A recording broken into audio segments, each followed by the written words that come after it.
Champions, please remain standing and join us as we honor Team Japan with the national anthem of Japan.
Pitch here at the University of Manchester Armitage Center, and Day 5 of the 2010 Federation of International Lacrosse Men's World Championship. This afternoon's second Blue Division match features Team Australia, who will take the face-off against Team Japan.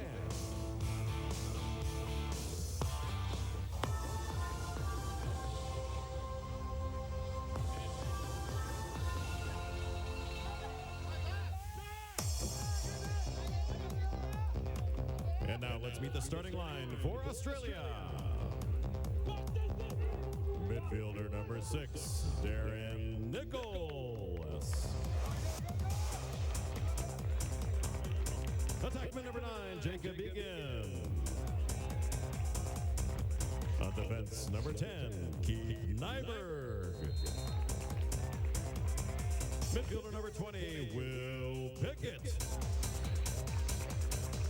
On attack, number 21, Gareth Allen.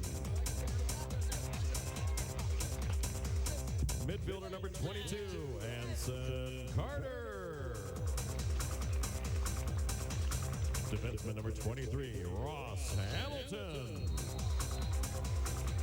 Also on defense, number 32, John Takarua. And in goal for Team Australia, number 14, Sam Williams. The assistant coaches for Team Australia include Mr. Gavin Levy and Mark Mananigan.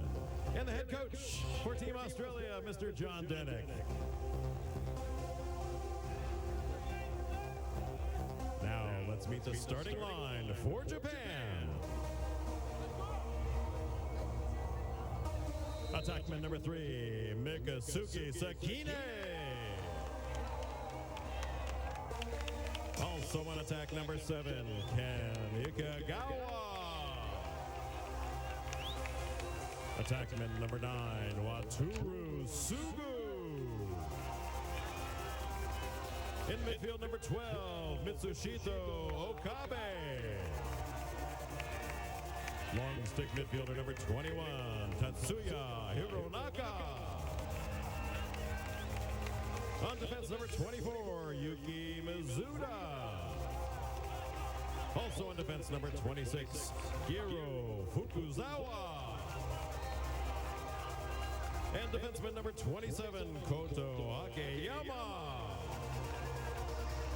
Taking the face-off for Team Japan is number 29, Takaki Yoshioka. In goal for Team Japan, number 30, Kosuke Nakakai. The assistant coaches for Team Japan include Tatsuya Kinoshita, Takeshi Sugai, and the head coach for Team Japan, Yoshihiro Okubo.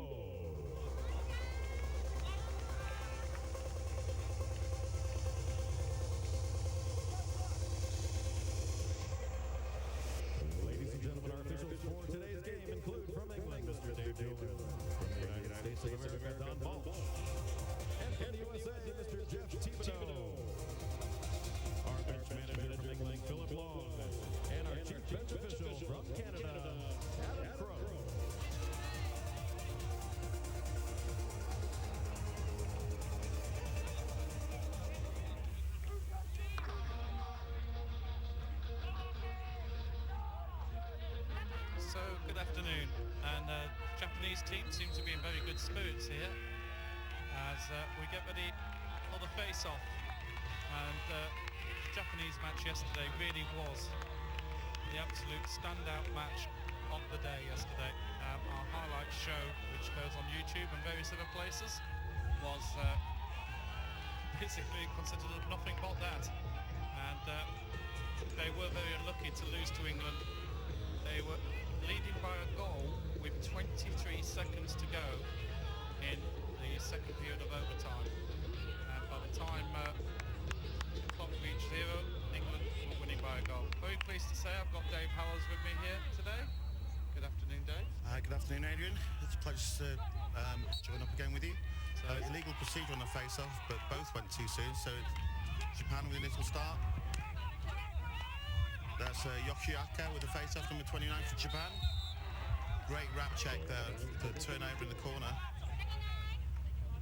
Japan will be heartbroken after last night's game, but I'm sure this is their last chance to get through. If they have a big win today, they have a chance of getting through to the top four, but Australians are firm favourites. They're starting Sam Williams in goals. He started against the US and had a good game and started against England. Australia on the clear. Again, just reminding our viewers at home, the international rules, there's no restriction on time on the clear. They can take as much time as they want. And that's Pickett on the ball, taking some pressure. It's a good ride by Japan. Looks like they're playing a soft ride. So they're letting the Australians have the ball in their own restrainer and then putting the pressure on between the restrainers and halfway line. Again, the double teaming now, turning him round. Excellent double team by the Japanese players. Again, Australia, though, making the right decision. If you are under pressure, don't force it. Actually go back to your goalkeeper and then look to move the ball up the other side.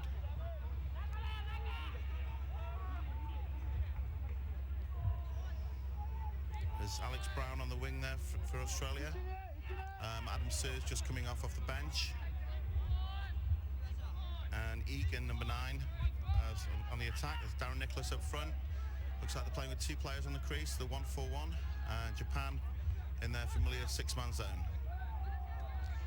Egan playing up to the wing, up to Nicholas. That's number 21 with an outside shot. Good save by Shinohara. That was Gareth Allen with the shot there for Australia. Again, good recovery. Nicholas taking it this time, left-handed shot. And another save by Shinohara. That's 2 saves already. Both saves went stick side. Left-handed goalkeeper. I'm sure the Aussies would have scouted Shinohara. Japan actually have 3 goalkeepers to choose from. And they actually played all 3 yesterday against England. Shinohara seems to be getting the job to start the game. And then they switch up between number 2 and number 1, and obviously he's playing with a hot hand. There's Adam Sear looking to shoot from the outside. Egan up top, out to the left wing, getting the ball to X. Good cut there through by Nicholas. Second cut by Egan, and the Japanese defence literally collapses on him there as he's lying on the floor, but no foul. And again, Australia retain possession. They bring it in from the right wing. Nice settle start by Australia. They'll be nice and patient. The Japanese zone don't push the ball behind. That's Brown out to Nicholas. Again, just teasing the defence, just pressing when they can. First shot, side netting by Brown. And Shinohara comes out with the ball. Good ride this time, maybe a push in the back. Referee makes a call, and he's thrown the flag. So not only is it Japan possession, but Australia will have to serve the penalty there. That's Gareth Allen, number 21, has got called. That's a push with possession. It should be a man up for 30 seconds. Free clear Japan, the halfway line. Australia penalty. 30-second technical for an illegal push. On number 21, Gareth. Japan attack unit. Looks like number 8. That's Kadota. Bring the ball on. Masayuki Kadota for Japan. Seems to be some delay where could be the clock getting reset. The officials have called a timeout. Not quite sure what's happening here.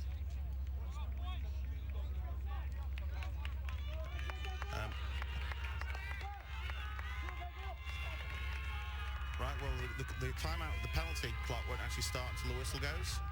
I'm not quite sure what that was about. It's definitely, it should be a free clear, even though the hole's on the back line.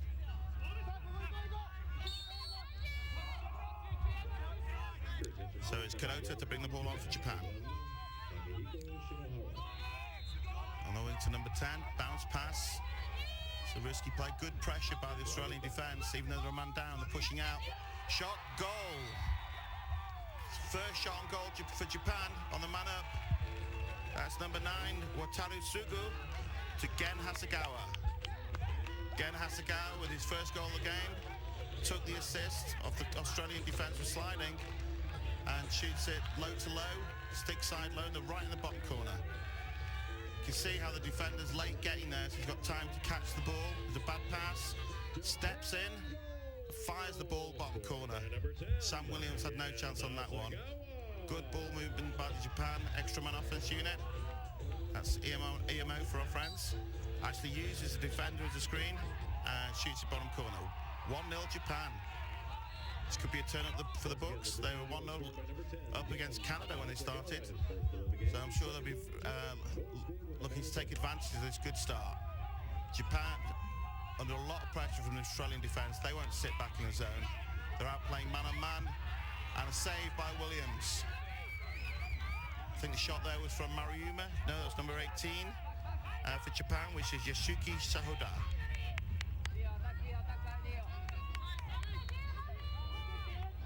This time it's Allen on the ball on the right wing. Passed it down to Egan. Adam Sears playing back right. Matt Garnsworthy, number 17, pass it on to Jimmy Watson Galbraith. I won't use his Jimmy 3 names today. I'll give him his full title. As Egan back left. Again, Australians, lots of movement against this zone. Carter on the ball. To Galbraith Watson. Feed inside. Feed went astray. Couldn't be handled there by Matt Garnsworthy. His brother's on the side, number 27. Both guys playing at Williamstown. So shout out to the Willie boys down in Victoria. Australian player slipped there. I think that was Matt Garnsworthy. Japan player actually heads off the substitution rather than looking to take advantage of it. 16 on the ball up to 18 up top. That's Sahoda. Cuts inside. Good hit. Ryan Garnsworthy. That's what sliding defence is all about. The first man gets beat, and that's where you help the cover defence inside. Disappointed there with the shot. Beat his man up top and just pushed it to the right. That's number 11 for Japan, Fumiaka Ogiwara. This is a superb start for Japan, isn't it? They're really bossing this match very early on. This is great pace for Japan. They're very fast and very fit, but they're actually looking confident on the ball. I was expecting the Australians to push out, take a lot of pressure, and actually once they get the ball, sit back and with the Japan defence, they don't put a lot of pressure on, so Australia can just play at their own pace. But it looks like both teams are looking to play at full speed, so the crowd should be in for a good one today. Misplaced pass there. Turnovers are a killer. Number 3 there through the bad pass for Japan. That's Sakine. He's scored a few goals this tournament so far, but they're just under no pressure at all. Loose ball turnover. Galbraith Watson, split dodge, right to left. Left-handed shot, just wide. Shinohara had it covered on the post. And again, it's a backline ball where the shooter, the closest man to it, gets a decision, and this time it hasn't been turned over. So the umpire, the referee, decides to keep the ball for Japan. Yes, that was quite a controversial little moment there. If you think in Japan's match against England, they had a goal disallowed as they scored as the referee blew the whistle at half-time. And then there was that controversial moment right at the very end, which was certainly quite a shock, as the official who was right on the play. And Japan to the goal, and he scored. Caught the ball at X behind. That was just a speed move. Sprinted out front at full speed. Superb goal by Wataru Sugoi. Wataru Sugu. Full speed, curls it round, off stick side high, top corner. That's John Tuckeroo he took on. That's the best Australian long stick. He was on the world team in 2006.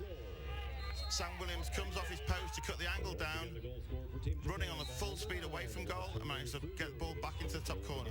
Another face-off win. Number 29 comes out on the full. That's Takaaki Yoshioka, number 29 for Japan. And Nicholas brings the ball on for Australia. On to Pickett, number 20. Long stick midi comes off. That's 23, Ross Hamilton. Get the ball behind to X. And again, this is where Australia, there's no need to rush.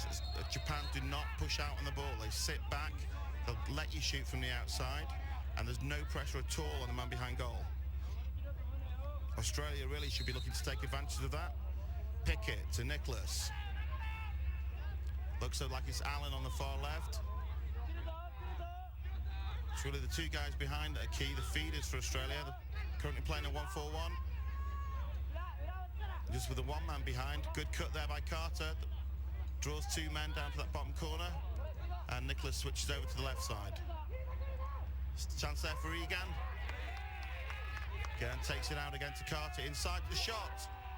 Good pressure inside for defense. Number 27 for Japan. That's Hakota Hatakeyama. Plays long stick midi. He's had a good tournament so far. Just managed to put pressure on the shooter. And again, Japan get the ball on the back line. Australia, if they're going to take those shots, they really need to make sure they have a man on the back line to maintain possession. 2-0 Japan. Great start for the Japanese. Shot wide that time, but no problem at all because they have the man behind goal to maintain possession. It was number 11 for Miyaki Ogiwara. 7 on the ball to 3. So Ikagawa to Sekine. Ikagawa on the ball, just bringing the ball upfield. It looks like the Australians are sitting back a little bit, not quite the same pressure. Don't want to take any mistakes with the Japan already 2-0 up. The Japanese have got this ability to go past the Aussies. We've seen this time and time again, even in the England match. They're so fast off the mark that they... Adrian, as you were saying, the Japanese... Again, just using sheer speed. There was no dodge there. He just sprinted to the top of the field.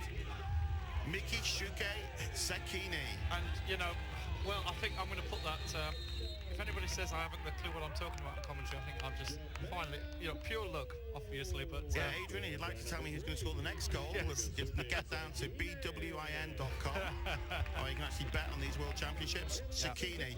This is an incredible start because there's no doubt in this match Australia were the favourites, and actually fairly big favourites. They beat England earlier on. Japan and England obviously nothing between them. Funnily enough, a certain press officer in the media centre was offering £50 on Australia with any odds. No one would take him up on Japan. I'm sure that bout is not looking so good quite now. Japan 3, Australia 0.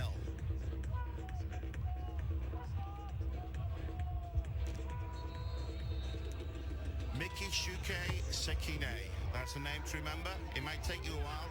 He scored 5 goals against Notre Dame when they came over after being runners-up in the NCAA Division 1 final. They had the International Friendship Games in Tokyo in front of 6,000 fans. He also played for Japan under 23s against Notre Dame, so he played them twice in 2 days. And looks like Australia haven't been reading their scouting reports. Sheer speed there. There wasn't a dodge, just running in one direction and managed to get the shot off on target, running away from goal. That's great stick work by Sekine. And a face-off now. 3-0 Japan after the Australians having called a timeout. Putting a long stick on the face-off already. Ryan Garnsworthy misses out on the ground ball. Japanese player turns it over. Referee blows the whistle. Loose ball push, and it goes Japanese way. That's 16, Tomohiro Fujihira. Number 10, Gen Hasegawa with the ball up top. Hasegawa looking to pass the ball off. That's Okabe. Okabe takes a run up, takes splits left to right, passes the ball off. Again, the Japanese ball movement is excellent if you give them time. You really need to push out and put them under pressure.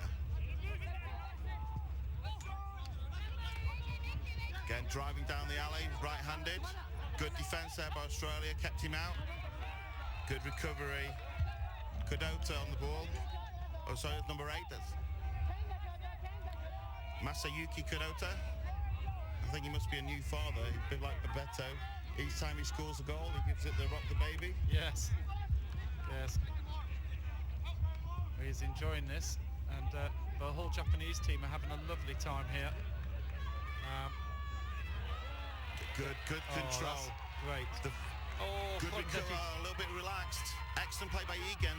It's almost like a slap check in ice hockey, or forecheck, where the attack player, the defender relaxed for a second, and the Australian attacker Egan reached out to inside roll. Ryan Garnsworthy, outside shot, wide right. Wide. Carter with the backup there. And that was Matt Garnsworthy. It's Ryan Garnsworthy, 27, to his brother Matt, 17. Took the shot, but wide right. Backline ball, Egan to bring it in. And the Australians still seem to be forcing it for me. The Japanese do not play the ball when it goes behind goals. So they can have 2 feeders behind goal and just pass it between each of them and wait for a cutter. If you miss one cutter, there'll be another one soon. But they're deciding to push the ball, play high tempo, and actually dodging on the zone on occasions. Adam Sear with the ball. Adams played for Maryland for 4 years, has been recorded for a 106 mile-an-hour shot. The program, I don't know who wrote that, actually had it down for 104 miles an hour, but I spoke to his mum and I had it confirmed personally. Definitely 106. It's 106, and she gave me an earful. Now this is interesting. Japan are playing this zonal defence, and we saw them against, I think it was Canada, where Canada just picked them apart and just found the gaps easily. Australia just having, this is pulled back. Get a loose ball push. That was nearly a fast break to Japan. 19 on the ball. It's Lee Parham, his attack player. Over to Adam Sear. Egan behind goal. That's good control there. Waiting for his players to come on. Just give it a calm down shot. 19 goal. Outside shot on the run. That's not a high percentage shot. Stick side high against the zone. But he managed to stick it top corner. Actually coming, dodges the zone, beats his first man. Across the body. Shinohara will be disappointed on that one. Good split dodge, but high to high. The goalie will really want wishing he picked that one out. That's Lee Parham. He's actually an attack player. Plays down at the... Let's see it. Lee Parham plays for the Brighton team, who actually won the Australian Club Championship. Egan on the ball. Nicholas. Nicholas is the most experienced player on this team. Plays for Victoria. He's won state championships, state league championships with Williamstown, as well as being on a number of the World Championship games with Australia.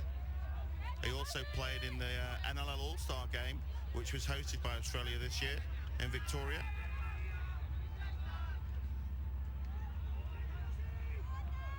Egan to Sear. Parham fancies his chances again. Tried a little pass to Nicholas and turned over. Good ball movement by the Japanese defence. Used the goalkeeper in and out. Good turnover. Tried to run past him. Anson Carter is the top scorer for Australia so far. Doesn't take advantage of the transition, takes his time, and they go to work on the 6-on-6. Nicholas. Goal. Has he given it? Crease. Australia have a goal taken off the board. Things certainly look like they're going Japan's way. That goal was disallowed as Nicholas stepped round the crease, so he must have put a foot in. So instead of being 3-2, it's still 3-1 Japan.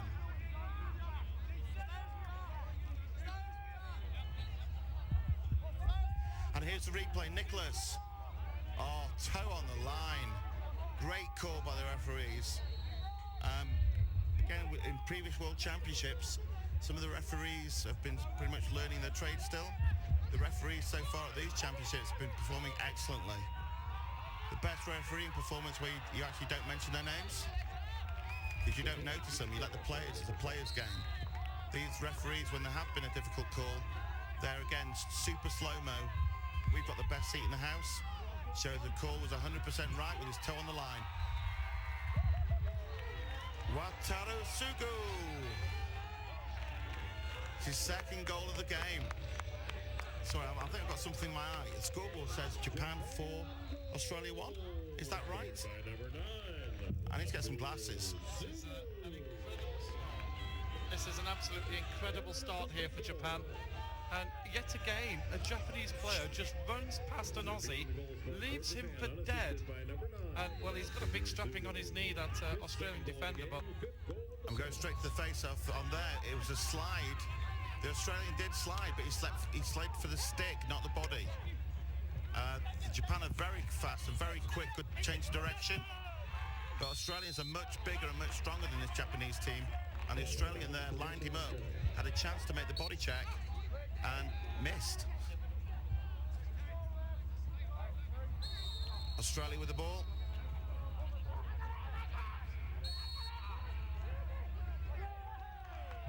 Turnover again. I think that interference or could have been a moving pick. But Shinohara rolls it out to his defender on the wing. 2 minutes remaining in the first quarter of play. Shinohara with the ball as Japan start that slow clear.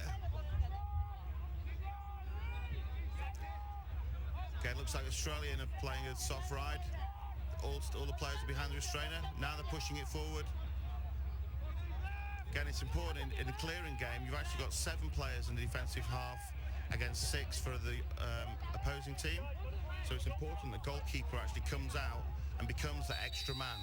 Yeah. So you want to draw an attacking player who's trying to stop you. Oh, and what's happening here? Turnover Japan. I think the official, like, he must have passed the ball backwards there, and the official has said, no, you know, they must have done the sign to say you've got to go forward. No, you can go back, you can go behind goal as many times as you want on clearing. There's an American game, you're not allowed to. You have to clear the ball over the halfway within 20 seconds. Yeah. It Well, could that's possibly be an offside call Yeah. or illegal substitution. So when a man's coming off the field, you have to wait until he's completely off the field before Yeah. the substitution can take a step on. But there was a technical foul there because Japan had the ball. It's just a change of possession. Carter saves, stick side high on Shinohara. Nice. That's And a clear. lovely Again, pass. the Japanese in transition. A superb 16 with the ball. One more pass. It's John Tokaru with the interception. Lost his glove and equipment. The referee may well have called him there for illegal equipment. Safety reasons, you can't actually play without your glove. Because Australia had possession, they'll maintain possession. Just look at the replay here. This is a great interception in defence. Tokaru on the reverse side of his stick. He's a right-handed player. He reverses his stick on the left-hand side of his body with a long pole and intercepts the pass. Carter, across the field. Allen. Oh, saved. Shinohara with a kick save there. Japanese ball again, back line. And you hear the crowd. The crowd had a great view of that save, and they cheered it because they saw what a superb little manoeuvre it was from his young little keeper. Well, And that's it. quarter time. Thanks, Erin. Quarter time, I should imagine quite a few people in the crowd will be texting their friends. Japan 4, Australia 1. Off his foot, near post. Shinohara was actually going the other way. Let's have a look at the goals so far in this quarter. First goal, Tokaru jumping over the back of the cage. This is a man-down goal, and it's just a slow get there in time. They're doing a 4-man rotation, outside shot, stick side low. Beautiful shot, nice finish. Same goal. Right, you can see Tokaru now is on the back right-hand post, and he's the man that's rotating. He's the man that should be getting there in time. Excellent ball movement by Japan. He simply hasn't got there in time. Outside shot, time and room. Nice finish, low to low. Sam Williams maybe should be a bit disappointed. He might have fancied his chances on that one, but just sneaked in that bottom corner. This is one of the most impressive goals. Full speed running away from goal and managed to turn and shoot. Again, funnily enough, the picking on Tokaru, it looks like again. Number 32 for Australia. Yeah. He's a very big and strong defender, but he's had knee troubles. Yes, and he's got a big knee bandage on there, hasn't he? Yeah, was wearing I think it was cartilage issues he had. This time it's number 3, Sekine, who's a superb start to the game. Sekine. And it's virtually the same goal, just from the other side. Not trying an inside roll dodge, just beating him for speed top side, turning and shooting. I think the Japanese have recognised something in the Australian defence here. Yeah, they're not sliding to the ball. You can see the short stick with his back to the ball as he runs upfield. Shot low that time. Now, Dave, while we watch a few of the other goals going, I've got an interesting question for you. Japan win this match by a fair margin. That's going to really throw the cat amongst the pigeons, because Australia, England, Japan are going to be tied in the group table. There's the Australian goal while we're talking there. That's the one from Lee Perham.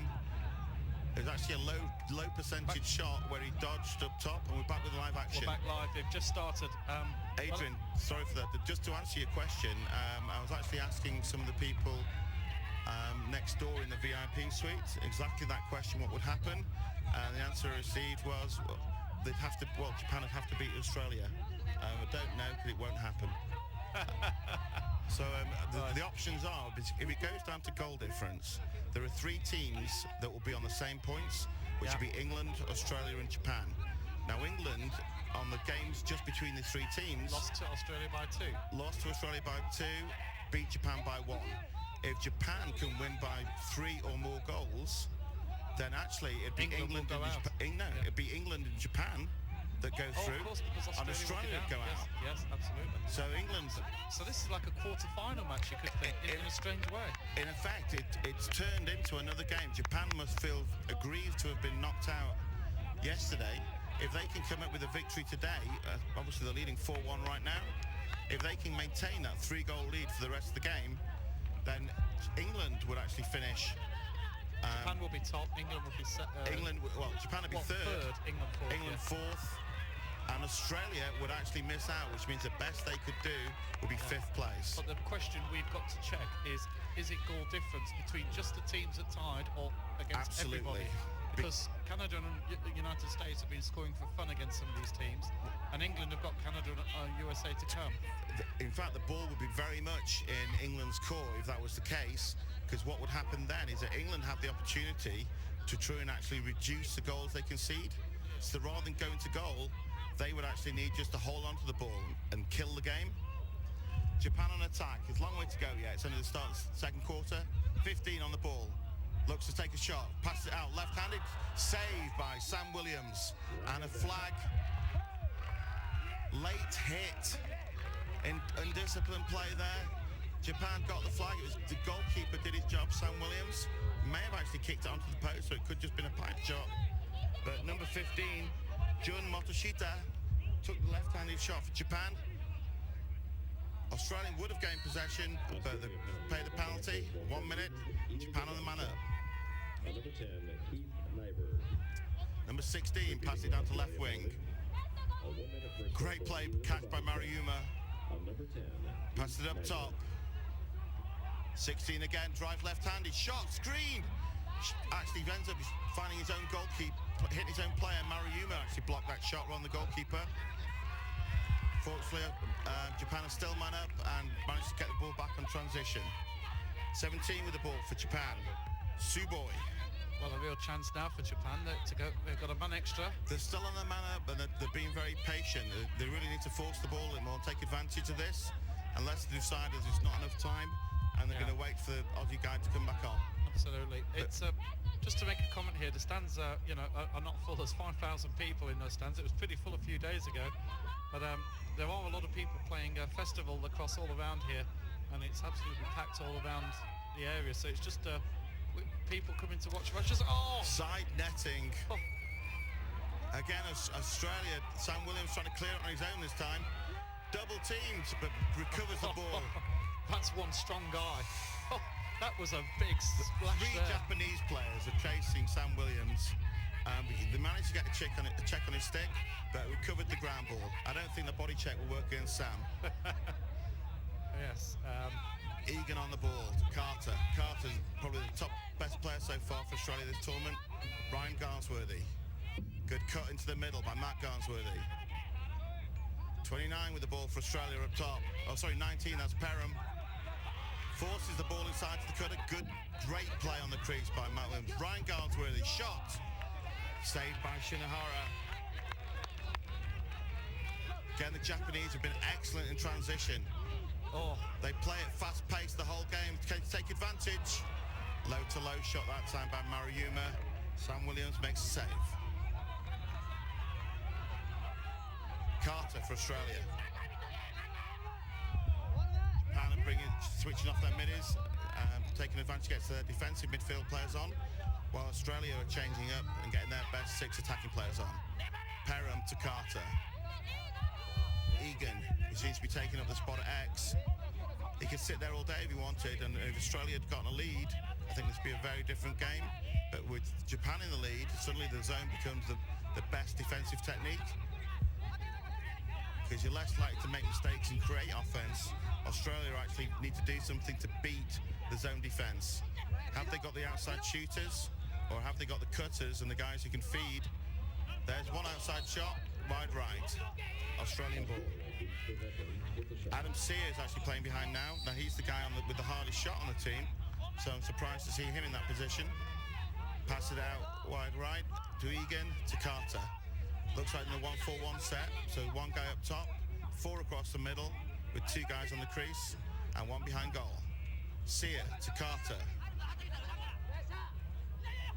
Look for a step shot, down shot Carter there, but he didn't fancy it.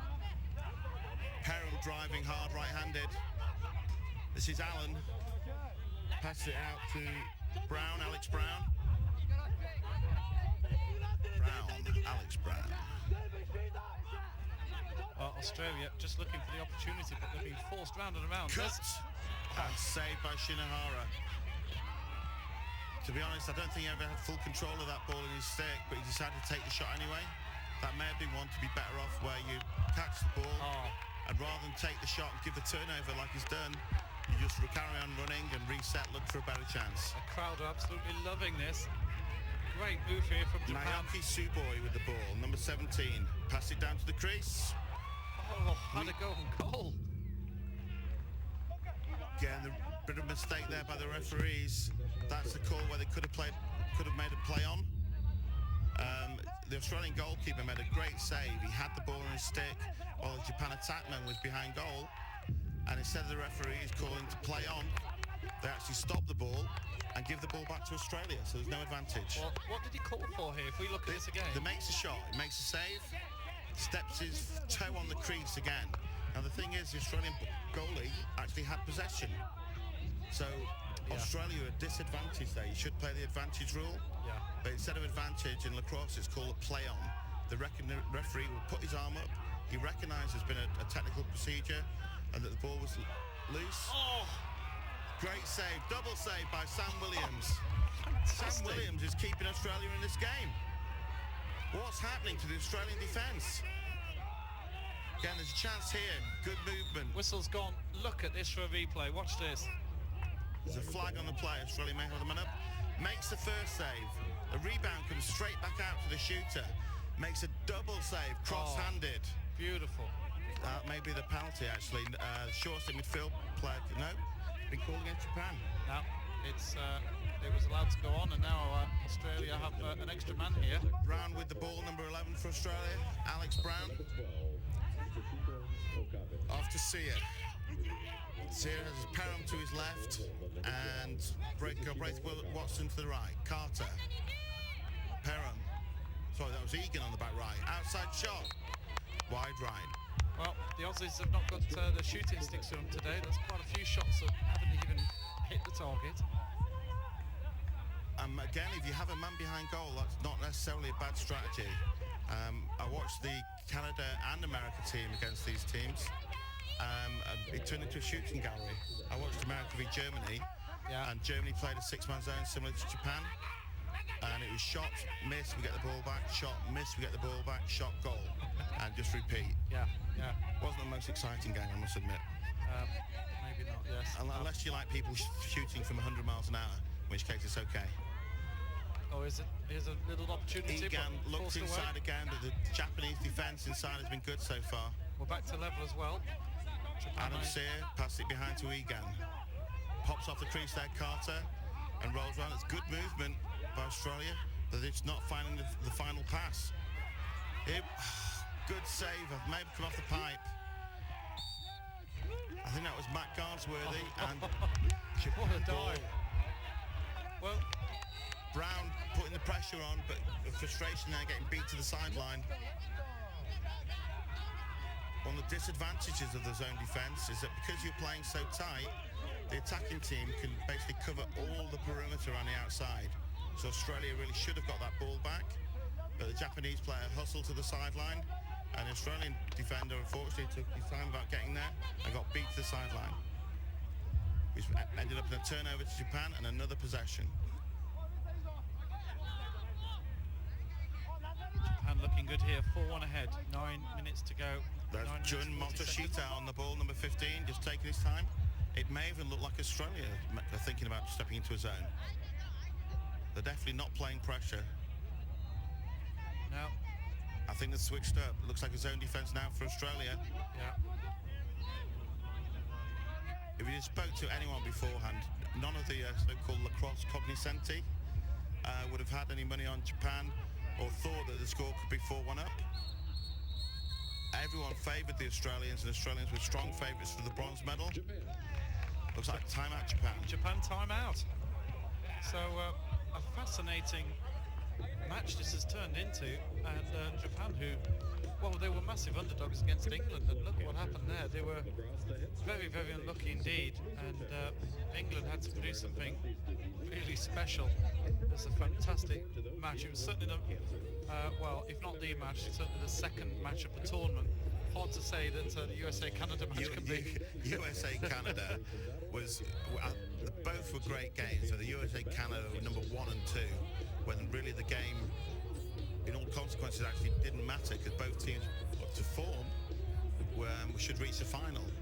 But England-Japan had everything. Last-minute goals, controversial decisions, goal disallowed, amazing individual performances by Matt Bagley and Tom Gosney. And the whole Gosney family is here. May's granddad, Ken Gosney. There's 5 brothers, Graham, Martin, Ian, Keith, Malcolm. And there's actually 2 of the grandkids are here. Tom's the grandson playing for England. And there's another, his cousin, Joseph, is playing for the England under-19s in the academy team here. So, yeah, the whole family were there to see Tom's performance. Yeah. And unfortunately, Tom last time in 2006 made his debut in the World Championships and was actually injured in the game by an Australian goalkeeper. So this is his first chance to actually excel in the games. Japan had a timeout, starting with the ball again. In the distance. Sorry. There we go. And 18 on the ball. Yep, Australia have definitely switched to the zone. Now, Japan play smartly here. Yeah. They can actually control the pace. Tactically, Dave, why would they have switched to zone? Is it that the management have seen that the Japanese are just running past the Australians and have just said, right, let's get around the goal, let's stop them from getting past us? Coach Adrian, that's exactly right. Right, okay. It's an interesting, it's a choice again. Basically, they've lost 4 goals on being beaten by speed. Now, you could say that there wasn't a slide there. So, in fact, it was a team defence on man-on-man that let them down rather than individuals. Yeah. It's okay being beaten individually if your team defence is sliding. But what happened is there wasn't a slide there, and so Japan had open shots. But what they've done now by moving to a zone is that Japan, just like England played against a zone against Japan, you don't put as much pressure on. You can put pressure on a zone, but Australia just simply aren't used to playing a 6-man zone. So they're sitting back and waiting for mistakes rather than pushing out and causing turnovers. Again, the referees give it the stall signal. So Japan can't if they take the ball outside the restrainer, or even it's a stray pass, they instantly turn over the ball and the possession will go to Australia. But he can stand behind goal now if he chose to for the next 20 minutes, or 7 minutes, 42 seconds left in the half. So this could actually go to the half at 4-1. Yes. If they chose. Because Australia have made the decision that we're going to sit back and play zone. to stop them beating them one-on-one with speed dodges. But Japan actually are 3 goals up. They could play the next 4 quarters. It would be the most boring lacrosse game in the world, and no one in Japan would bother an inch. This would be a huge shock for the World Championships. Number 7 on the wing. 7 to 9. Well, that's Ikagawa to Sugu. There's actually a bit of slow hand clapping going on in the crowd. Yeah, you the crowd can just will hear hate this. that. The crowd will hate this. Australia made a tactical decision to not give up to the one-on-one and the speed. Personally, I think that's a mistake. They need to get the team sliding and get the footwork and people moving. But this zone isn't the various types of zone, Adrian. Yeah. You can have a backer zone, a standard 3-3, which is what this is. The backer zone is actually like playing a 5-man zone. Yeah. And each man of those 5 has a position like they would in a man-down defence, but you have an extra defender in the middle because you're playing 6 on 6. So all 5 defenders actually push out on the ball, hoping that they get beat because that backer is there as security to help and secure the defence. Yeah. So it's a much more aggressive zone defence. Yeah. This defence, they're just sitting back, just like Japan do. Now, what's been given here? The official has just given. I have no idea what the call was there. What is the call?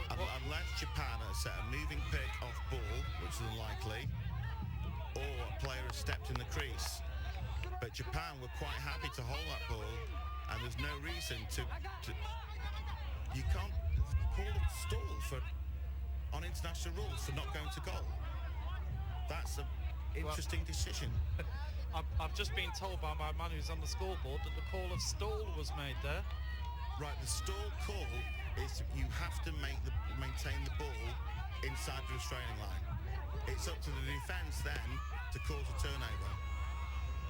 To give a turnover purely based on the fact that the team isn't going to goal and is just maintaining position, that's not their problem. The defence has to push out and get the turnover. I'd be interested to ask the guys on the chat room any referees out there who are familiar with that call. If somebody can, if there's any officials out there or anybody aware of international rules, can you give a stall call for just standing behind the goal and not making a move forward? And again, there's another something else is going on here. Can I come and see what's happening? I don't know if we're getting a good picture here. Let's have a look. I can imagine the Japanese coaches are pulling their hair out right now. It's an inadvertent whistle. Right. So the Japanese will keep. Famous last words. I've mentioned what a great job all the officials were doing at these championships and how you couldn't name any of them because you hardly mentioned the refs. Yeah. All the calls that were controversial were really close, and 9 out of 10 the referees have made the right decision. Now, I've watched a couple of games of lacrosse before, Adrian. Been watching the game probably since about 1980, so just the last 30 years. And do you want to know how many times I've seen the call of stall and changing position on the stall? 1. That'll be 1. That's it. The first time ever. Wow. Never heard of it. Didn't know the rule existed. The stall previously I've seen thousands of times, which is the attacking team is restricted. They have to maintain possession within the box in NCAA lacrosse, or within a restrainer in international lacrosse. Well, I'm getting some interesting comments on the chat room. Somebody in Canada who said he was playing an international in Canada and he had a stall goal against him when he was in his own end with possession. There's another one that just says you have to call stop. You have to go to the net.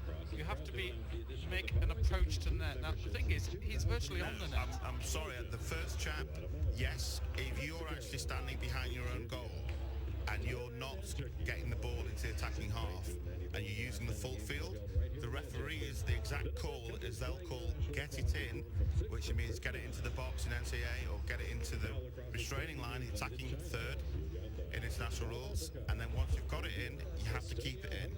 So the call when they put their arms up like the YMCA is get it in and keep it in. If you then decide to carry on stalling behind your own goal, you will be called, but that's because you've not gotten the ball in.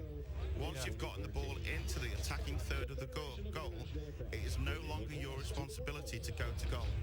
At the end of every game in close games, if you're 1 goal up with a minute left, you'll see teams bring a goalkeeper out, they'll double the ball because they're not going to goal. They're maintaining possession, but they have to maintain it in the attacking third. Perfect. If they step out, if the ball goes out the ball by error, it's a turnover. But the defence, it takes two to tango. It's the attack's job is to win the game and to score goals. The defence's job is to stop goals, but also to cause turnover and play defence. Any other queries out there? Please get in touch with the chat line. Any takers on the those odds on Japan? Well, we're back with the action now on our main camera, and six-man zone still for Australia. yeah, they're not changing anything. But the interesting thing is, if Japan carry on playing this around, again, it must be concerning for them. He's letting it out of the box there, so the stall call is no longer on. Okay, that was an well spotted, Dave. Because again, within lacrosse, if there was a timeout and you call the stall call stays on after the timeout. Now, obviously, they've not called stall. Good footwork there by the Japanese player. Can't see his number, but it's excellent work by the midfield player. Again, taking the ball behind. They're putting a little bit of pressure there by Adam Sear. He obviously would have played all defences under Coach Cottle at Maryland. He's playing midfield here, but he would have played mainly attack midfield at Maryland. But under Coach Cottle, he's a tremendous, and Coach Dave Slufkaski, the defensive coordinator at Maryland, is one of the best defensive coaches in the league. So the Japanese here are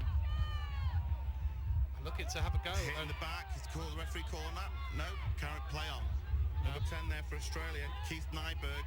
He's another one with experience from 2006. Very physical defender. Gone right. Again, Japan happy to maintain possession. Hard drive and goal! Oh!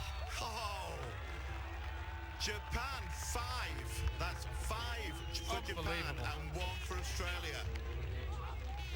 There's 2.5 minutes left in the second quarter.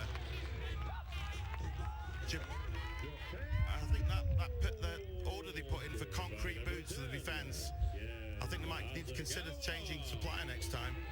Number 10 for Japan beats the initial man. Face dodge, pulls it across his body, takes a shot.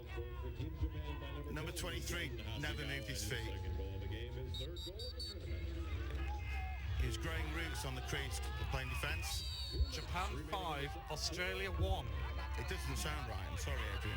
And well, we're going to have to try and get the rule books here. We need to know what happens with this league table.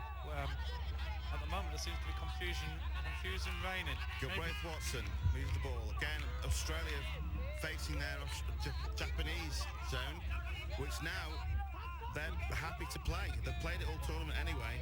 At 5 goals to 1, the Australians are having trouble breaking it down. Yeah. And if only England had played Australia after this game and seen this performance against the zone, I'm pretty sure England would have played the zone against Australia. Well, it's quite amazing. You just feel that the Japanese possibly got outside shot deflected. Got buoyed with confidence after the England match. And Shinohara with the ball maintained. Good play by 21st. Sorry to interrupt there, Radiant. Yuki Mizuta. Great ground ball with a long stick. Had 2 Australian defenders riding him. Great decision there. That's what I was saying earlier about you get the ball and there isn't a shot on, recognise it, keep possession and take it behind and wait for the next shot. Superb play there by Kenny Kagawa, number 7. Sekine on the ball. Maruyuma on the crease. Ikagawa behind goal. Well, this might just get a little bit out to Naoki Tsuboi. 13, not been on the field before. Is it 13 for Japan? Is that 15? I think maybe 15, Jun Motoshita.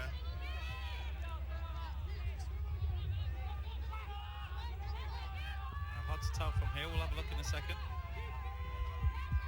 Number 17, Naoki Tsuboi. Another shot saved by Sam Williams.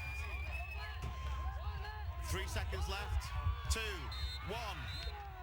Half time. And the whistle goes, and it's half time. End of the second, it's half time, not end of the first. There we go, that's more half like it. Time. And Adrian, I think just a message out there to all the guys in the chat rooms.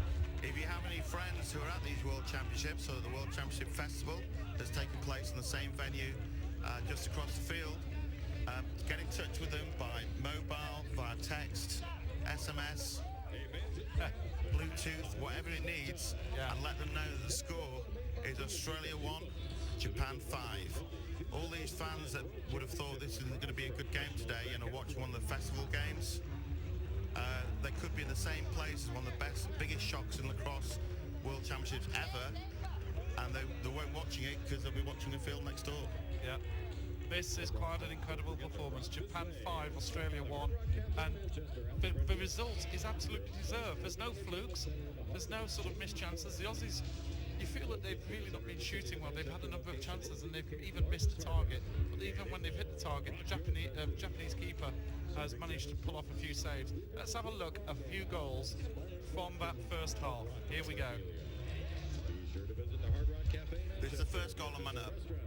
Again, not to pick on John Tokarua, but the Australian defence, they're sealing the crease, so they have one defender in the middle and 4 guys rotating on the outside.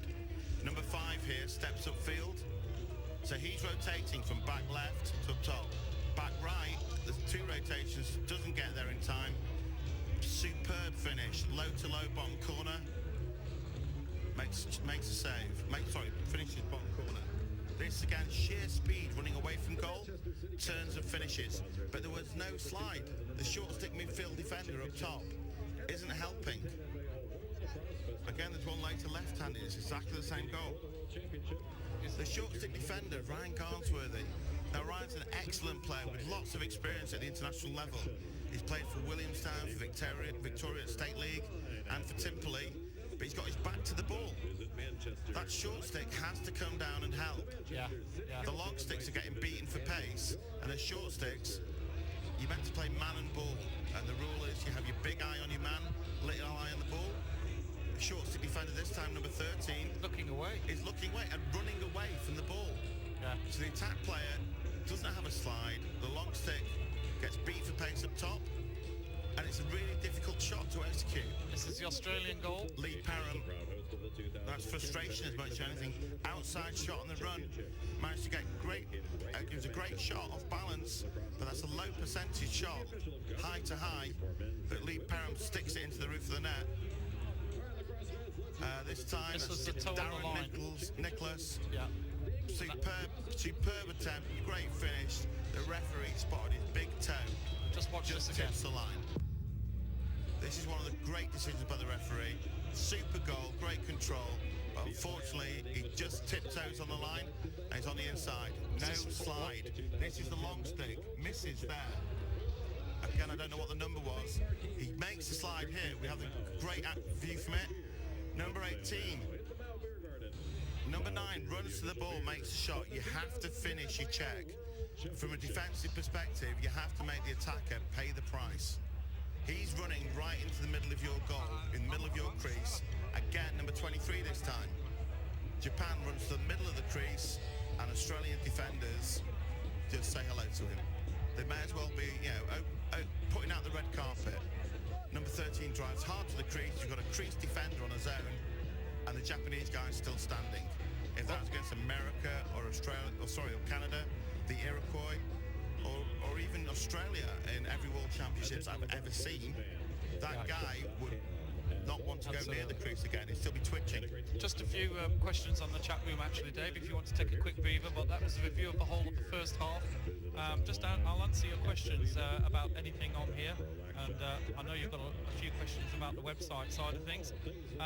Replays are available, and we are getting them up within 24 hours, so we've already got some replays up from this morning's matches, and we are loading more as it happens. There is a free download for those of you who've got the package for your USA-Canada match. We just like giving it all away really, but you guys can have the match for free if you book the package, and hopefully that is working. I will check. I've had a couple of people email me to say it's not working yet, so we'll just double check that, but don't panic if it isn't. We'll get it sorted out, and all you need to do is just click on that USA-Canada match, the replays, and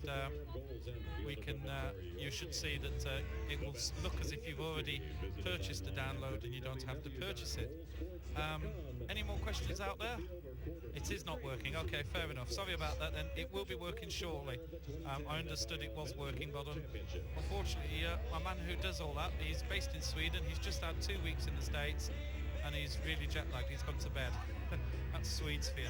But he'll be back in tomorrow, and we'll get that sorted out. So sorry about that. We wouldn't have sent the email out otherwise, unless it was ready. I thought it was ready. What else is there? Anything else?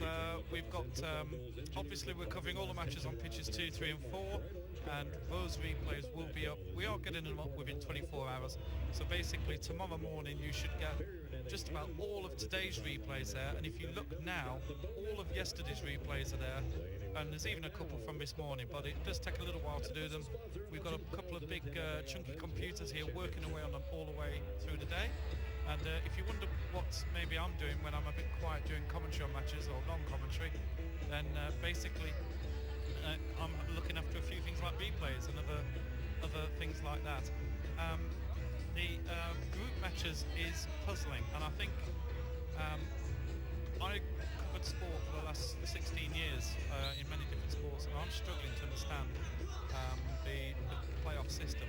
So basically I'm just following the website, and whatever the matches are for the day, that's what I'm following now. Obviously Blue Division matches are solid until tomorrow. We know what the Blue Division matches are, but what happens after that is a little bit confusing for me as well, maybe as you. So we'll see how things go, and you just have to look at either the 247.tv website or even the 2010 worldlacrosse.com website, which will have everything. Yes, look at that site for an explanation of play-ins, which apparently is what people are doing right now. They're all doing play-in matches, which determines some sort of group that they'll play in later on. But I'm not 100% sure how that's working. There's a little bit of a debate here. Now, do you think this could be about the stalling call? Yes. Because this is very interesting, isn't it? Because what will happen is that call, if accepted and correct, actually has a huge influence on the rest of this game. Japan is, as I believe should be, that they can just withhold the ball and keep it in their restrainer, would then change their tactics. If they're told they cannot and they have to go to goal, that actually plays against Japan and in Australia's favour, and completely changes the way they play for the rest of the game. They're 4 goals up. It's up to Australia to step out of that zone. Now the coach is calling the Japanese team back because he's just been given information here, and he's just said, hold on a minute, right, now I understand what you're talking about, thanks to his interpreter, and now the team are going to get a bit of an update as to what the referee's just said. Again, this by the sign of it, it looks like they're sticking to that call. The referee was shaking his head rather than nodding his head, so I'm assuming he's not in agreement with the Japan head coach. Again, it's dangerous to assume, as we all know that saying. Yeah. But the fact is that this is a huge decision in the rules, and the rules have been changed recently. I didn't get the memo, but historically in college lacrosse, in box lacrosse, penalty killing and actually having an end game. I spoke to, as mentioned before, the future president of FIL, Stan Cockerton, who's saying that one of the big differences in world lacrosse is that the American and the Canadians have vast experience of playing in close games. So all teams, right down to junior level, will have a 30-second plan, a 1-minute plan, a 2-minute plan, just like in American football, when a quarterback will have a 2-minute drill. What the situation is they play scenarios in training. So the training will be 6 on 6 and say, right, you're 1 goal down, you have to score, and the defence has to shut you out for a minute. Or you're 1 goal up, and the defence, what's called red dog, is where the goalkeeper will come out and actually pick up a short stick nearest to the goal, and the long sticks will double the ball to force a turnover. Now in that red dog situation, which happens every single week in American college lacrosse, the team with the ball isn't going to goal. It's blatantly obvious they're not going to goal, but it's the defence's job to play defense and cause the turnover, and that's why it's attack v defense. It's a great game lacrosse. If suddenly you're saying, oh, as defensively, if we just stand here and let you stand there, the referee will give us the ball back. They have no right to earn that ball back. They're playing within the rules. They're playing within the restriction of playing in the box and the restrainer. The referee is going to call, get it in and keep it in. And Australia need to step out and take the ball off them.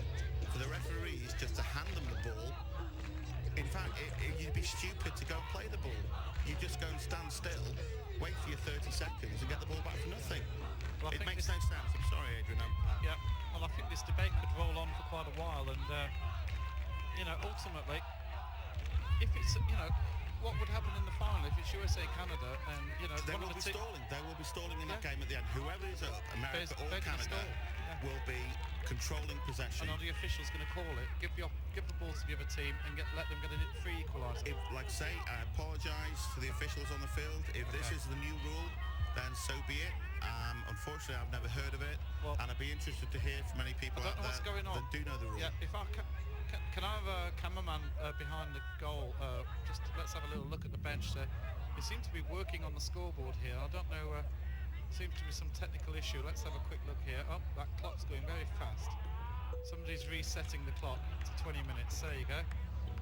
Surely in this day and age, you can punch 20 minutes. Australia 56, it says that. I think they need to work on the score as well. Yes. But no, the scoreboard, I mean, obviously, most times the players in England and I presume in Japan don't actually have an official electronic scoreboard. The score's kept by the referee and him only, and the time is kept by, in most games, by the referee. Yeah. But now these players actually have the luxury of knowing how long is left. They can actually use the clock on the field or the clock on the scoreboard to make decisions. Well, I hope this doesn't happen Saturday. I've just gone through all the timings. We're doing the live production for ESPN on Saturday, and the timings, I'll tell you now, for live television, this sort of thing would be a nightmare. You don't want the satellite to cut out with 2 minutes to go into sudden death overtime. So, yes. I can imagine that if this was live on ESPN, there'd be a couple of questions. If suddenly they'd made a rule up that no one ever heard of before. Do you fancy being a floor manager then? I need somebody big to go down and shout at people to say, what are you doing? In a nice way, of course. Are you suggesting that I know somebody who's big? I don't understand the question. As everyone I've told previously, 200 pounds, 6'2" with blonde hair. What a start! And all that delay, all that process of can we attack the ball, can we stall? Australia have had a serious chat at half-time that have regrouped, that benefited from that delay, and here the zone isn't set up properly. They're looking at each other, still asking questions. Lee Perham drives in, drops it low, great finish. I think we'll see Australia's playing a lot more aggression. Japan are still not really out of a block shot, are they? They seem a bit dozy there. Well, to be honest, I wouldn't be surprised if Malform was shock. Well, slight exaggeration perhaps, but after what happened yesterday with the decisions, and it's a fantastic game, to now actually have a rule which personally I'm not familiar with, and I'm presuming the Japan players aren't familiar with. It could change their way of play. All that could be mute now if Australia turn it on and catch the Japanese passively, and overtime or who goes through is irrelevant if Australia win. For the sake of the game, it was essential for Australia to be scoring the next goal, and if they get one more here, they're right back in it now. 5-3, and that's pretty. In lacrosse, 2 goals is nothing. We saw England score 2 goals in 23 seconds. 23 seconds at the end of that match against Japan. Oh, saved! Shinohara's kept his place in the goal for Japan. Left-handed shot. Again, they move the ball well on the outside. Australia a lot more aggressive this quarter. Handling's a lot slicker. One of the problems, I think, in that first half. Let's look at this save again. Egan look at this. Save. Sorry, Egan with the shot. That wasn't a stick save. That was with his shoulder or forearm. He'll have a nice bruise there tomorrow, but I don't think he'll care at all if Japan can cause this upset. Now, I don't think Japan have a man extra here. I think that was just a... No, it's all even. Oh, what a match this has started to turn into. We had a classic yesterday. It's the Dave Hallows effect here, guys. Nothing to do with me. I'm just a bystander. All these players on the field trained for 4 years. The amount of work, fitness, fundraising, speed drills, it's not something you train for a couple of weeks. These guys have put 18 months into it, and this is the pinnacle of their lacrosse careers. I was chatting with a friend yesterday regarding the World Championships, what he thought so far, and the World Championships aren't a place where you pick the best players with the best reputation. The World Championships are a place where the lacrosse players make their reputation. Well, I'm just having a comment from the chat room. They think Nakai is the goalkeeper. We'll just double check that, and we'll just double check his number. Yeah, have they switched? They possibly may have switched. We'll just double check that. Apologies if it is Nakai. And that's Pickett on the ball. They're putting pressure on the With Aussies here, aren't Mariuma. they? Yeah. There's a lot of pressure on the Aussies at the back. This is the clearing and riding game. A lot of teams, it's a vitally important part. It's number 30 in goals. Japanese goalkeeper's number 30 apparently. Apologies, that goal. is Kushuki Nakai. Good spot from the chat room. Thank you for that. And here's the goal again, Dave, because I made you look down at your sheet of paper. And this was a pretty simplistic goal here for Australia. Anson Carton on the corner, steps in and takes the shot. Again, Japan are playing passive. Australia a lot more aggressive. He sprints in. Oh, and well, that's not very good defending at all. The main defender, number 2, virtually ducked out of the way. Ducked out of the way.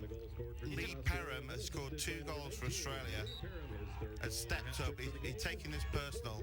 If no one else is going to step up and score the goals, Yeah. the attack player He's a number 12 for from Japan. Brighton Lacrosse Club in South Australia Oh, scored the last 2 goals. That's a technical. 30 seconds on Japan, and things are going from bad to worse. Yeah. From a 5-1 half time, all that effort to shut Australia off. 1 goal in 40 minutes of lacrosse, and Australia have now scored 2 in less than 5 minutes. Dave, you've been a coach. If you have a defenseman that ducks out the way on a shot, you're not going to be very happy, are you? On a Saturday in the rain, if you're coaching the B team, you can forgive it. If it's the World Championships and you're 5-1 up and a chance for the biggest result ever for Japan, I'd be having a chat with that guy, and I'd be having that chat right next to me on the bench. Yeah. There'd be someone else who would be playing in front of him. Yeah. I just wonder whether it was the same player who took a big hit in the neck, actually. That shirt number rings a bell. And maybe...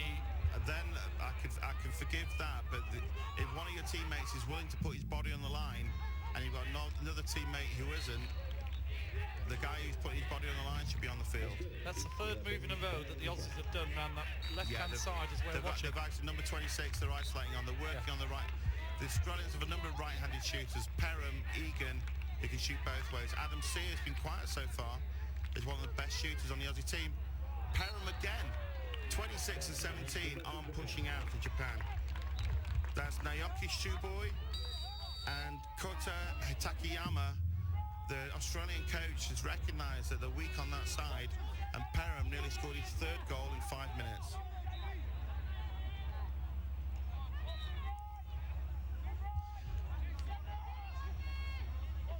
Again, slow clear now for Japan, taking the pace out of the game. They'll need to get their breath back. Japan really need a goal now just to get some momentum. As mentioned a number of times, lacrosse is a game of momentum, and get goals, get scored in bunches. Again, the Japanese attack simply hasn't had the ball.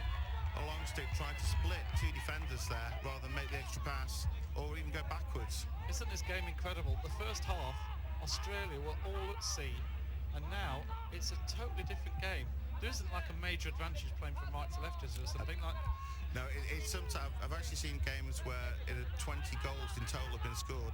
19 were scored at one end. But it wasn't downhill, it wasn't into the wind. Just sometimes it happens that way. Oh, that was a chance just missed there. But Japan looking very shaky at the start of this 3rd quarter. Yeah. And another goal outside shot by Alex Brown. Alex Brown from the Wembley club. He's an attack / midfield player, can play both. This is long distance Steps goal. in between both players. Neither player comes to him. Bounce shot off hip side, off hips. Japan 5, Australia 4.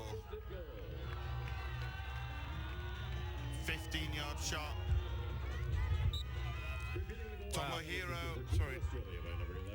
Kushuki Nakai was having a great first half when I was calling him Shinohara. Now that I've recognised I've got the correct name, he's laying 3 goals on the bounce. Yeah, Shinohara is actually number 1 for Japan. Funnily enough, and Shinohara is now in goals.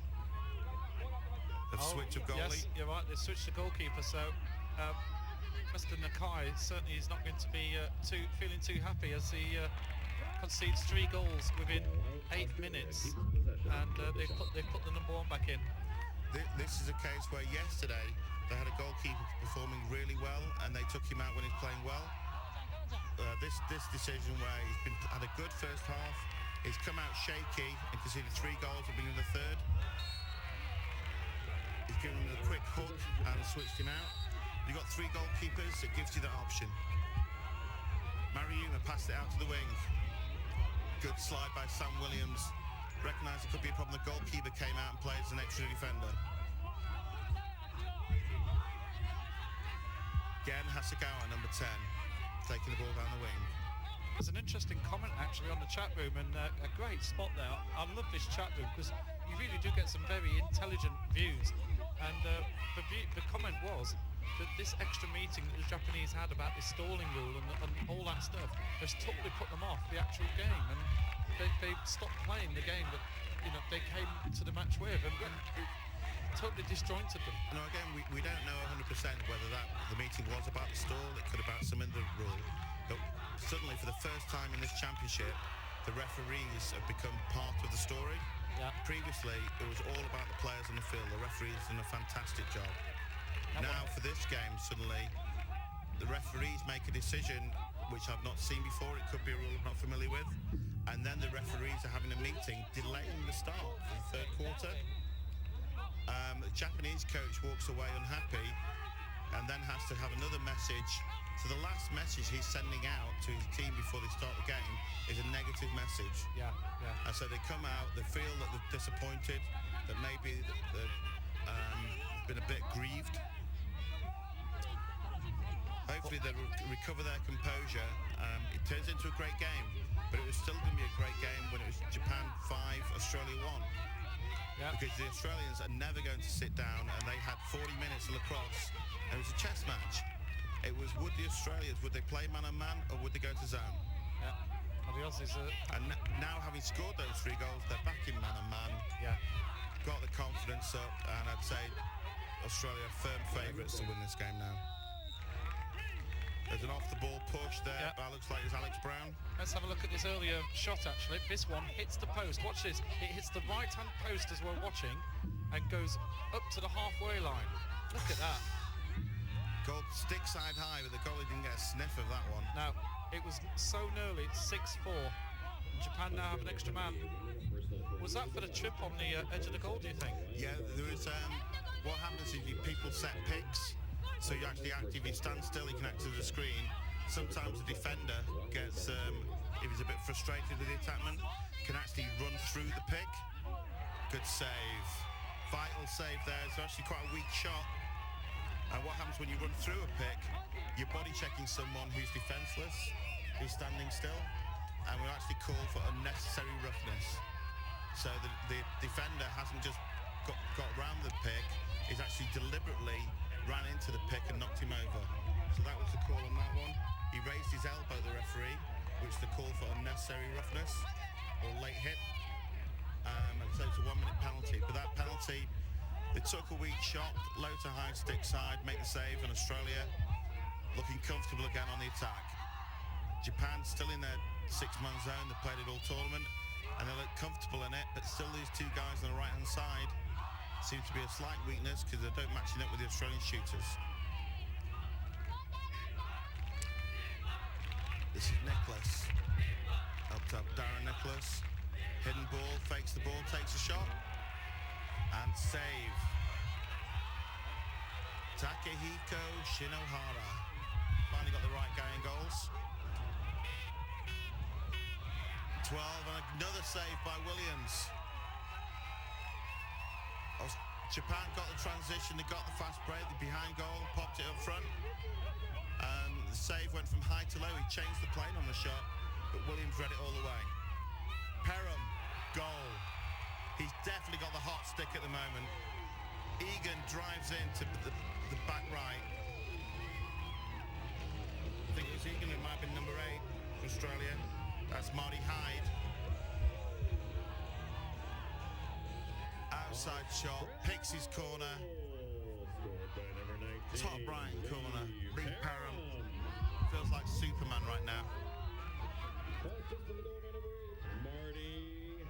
Great follow through. 27 has got to get help from inside there from 23 on the crease, and 13's got to help his man on help sliding down. Otherwise, Lee Parham's going to keep taking that wing shot, and the way he's shooting at the moment, he could be on for top scorer of the tournament in one game. He's really feeling it. That's a tying goal for Australia. 4-0 this quarter in 13 and a half minutes. Having only scored one goal in the first 40. Quite incredible turnaround here, David, and now Japan have... well, this is how you'd have expected the match to be, but that first half was something amazing, wasn't it? Half-time really can change things, and it's done Japan no favours at all, that 10-minute break. Japan had all the momentum. Australia were flustered, playing man-on-man, getting beat for speed with the long sticks, and they weren't moving their feet and sliding on defence.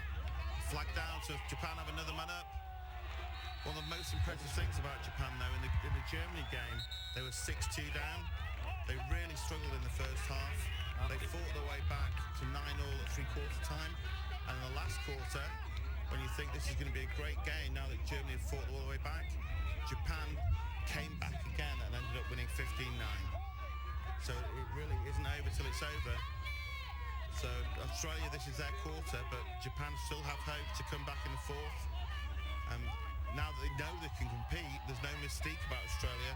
They're just playing a bunch of guys in green shirts. Well, apparently we had two calls on that. We had a push and a hold.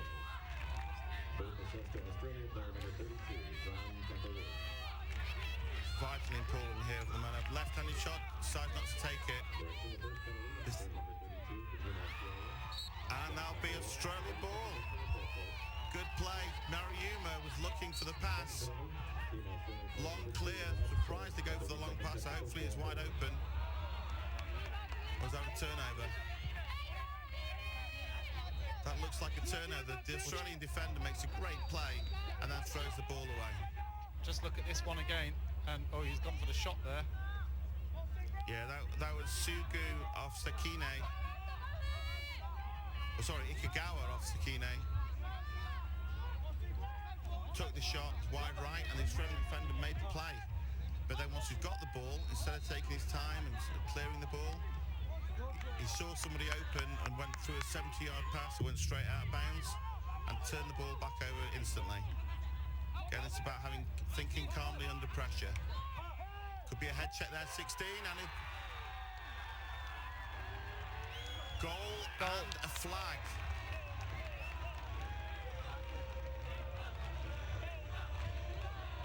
Mariuma, I think it was, with the finish. Let's look in the replay. 16 makes the ball, drew the flag on the head check, feeds back into Mariuma. Quick stick finish, goal. Sam Williams had no chance on that one. Tomohiro Fujihira with the assist. And Shinya Mariuma, who's been the top point scorer for Japan at the last two World Championships, scores a goal on the crease. Each face-off and ground ball now becomes vital. Ryan Garnsworthy, good restraint there. If he'd have thrown the ball away or reacted, they actually could have got a penalty for delay a game. That was a very interesting reaction there, wasn't it, from the Aussie midfielder there. He was so frustrated. He was sure that was a good, solid challenge. And but he actually showed his experience. For that split second, he was angry and he was about to slam the ball down on the field. Managed to restrain himself and just place it on the field and not actually make the situation worse by giving away a silly penalty. Yeah. Good restraint by Ryan Garnsworthy from Williamstown in Victoria. Oh, good move. Wide open chance. Ken Ikagawa with the shot left-handed. Again Hasegawa with the ball behind left. Chance for Japan here. They've got the extra man. Still man up. So the Japan scored, and there was a flag as well. So they got both. They got the goal and the flag. And the flag. If it's a technical foul, that technical foul is cancelled. Oh. Beautiful goal. Mitsushito Akabe feeds the ball inside. And I think that was Kenny Kagawa again, number 7. Or it could have been Mariuma. Driving down right-handed, the Australians are switching up. Turns his back on the man, and Mariuma has all the time in the world in the middle of the crease. Number 12 drives the ball. Watch, these two defenders are switching there. A long stick and a short stick. They get caught in the middle of the switch. Fakes high. Sam Williams leaves his feet, jumps in the air, and Mariuma recognises it and just rolls the ball on the ground under his feet. As a goalkeeper, once you leave your feet, you're no longer in control of your own destiny. Bobby Starks with the face-off, another veteran for the Australian team. And a Great face-off sloppy win. pass. An easy, simple mistake there from the Aussies. That was a 5-yard pass that went out of bounds. Did all the hard work winning the face-off. Clean ground ball, won it cleanly, and then a sloppy pass to the wing, and all that hard work is undone. Japan are coming back. Yeah, a good response because the Aussies fought back from 5-1 down to 5-all. It was one-way traffic, and the Japanese have recollected themselves, and it's almost strange how they sort of reset themselves once it was back at 5-all. They've rebooted. Yeah, they have. They've reset themselves, started the match again at 5-all, and here's a timeout, and a Japanese timeout. I'm surprised at that. I'd have expected an Australian timeout there to say, okay, let's get back at. I think, well, Australia wouldn't be able to call a timeout. You're only able to call a timeout on a dead ball or when you have the ball in the opposition's half. Thank you. But no, the Australians may well have wanted to call a timeout if it was a dead ball. For the exact same reason, is to make sure that this is into your game plan now. There's not long left in this quarter.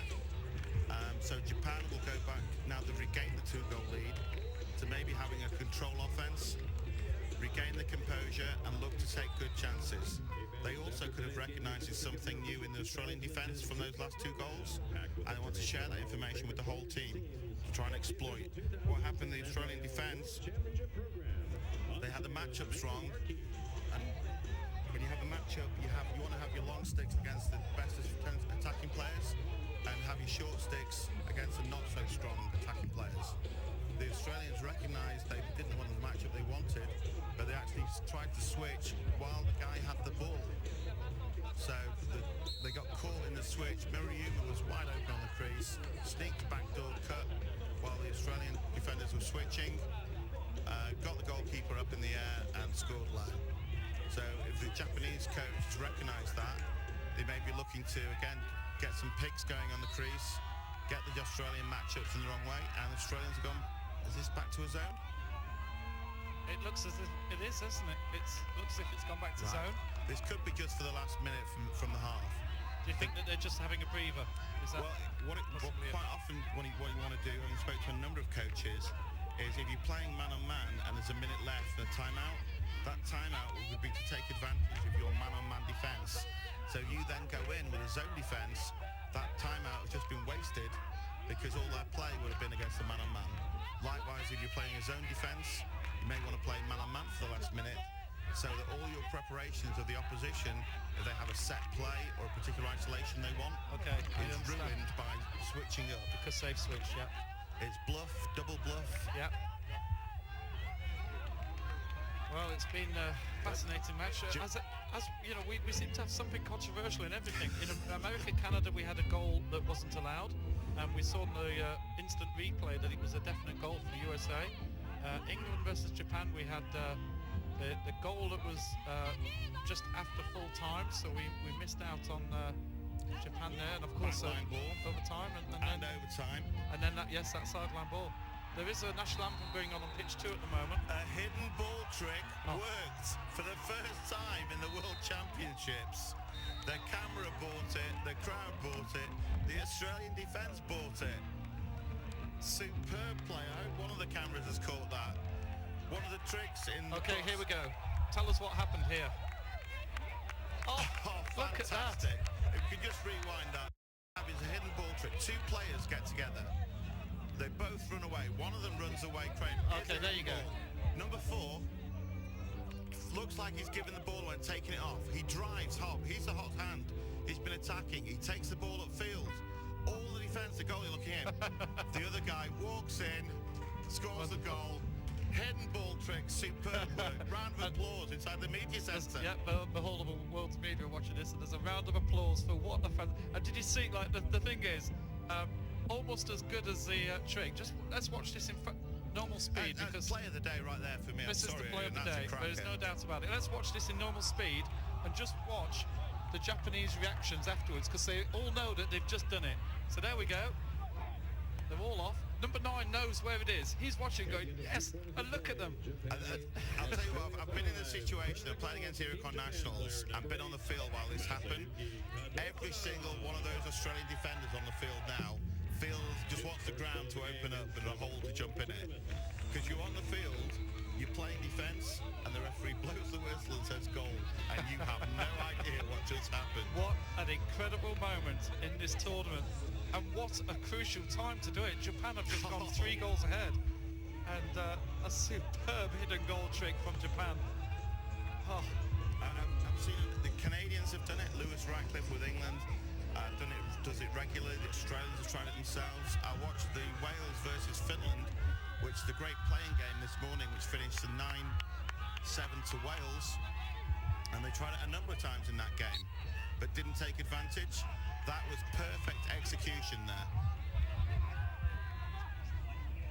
He had his back to the goal and simply had kept the ball, walked into an empty net with nobody looking, and just planted it. He didn't even take an outside shot.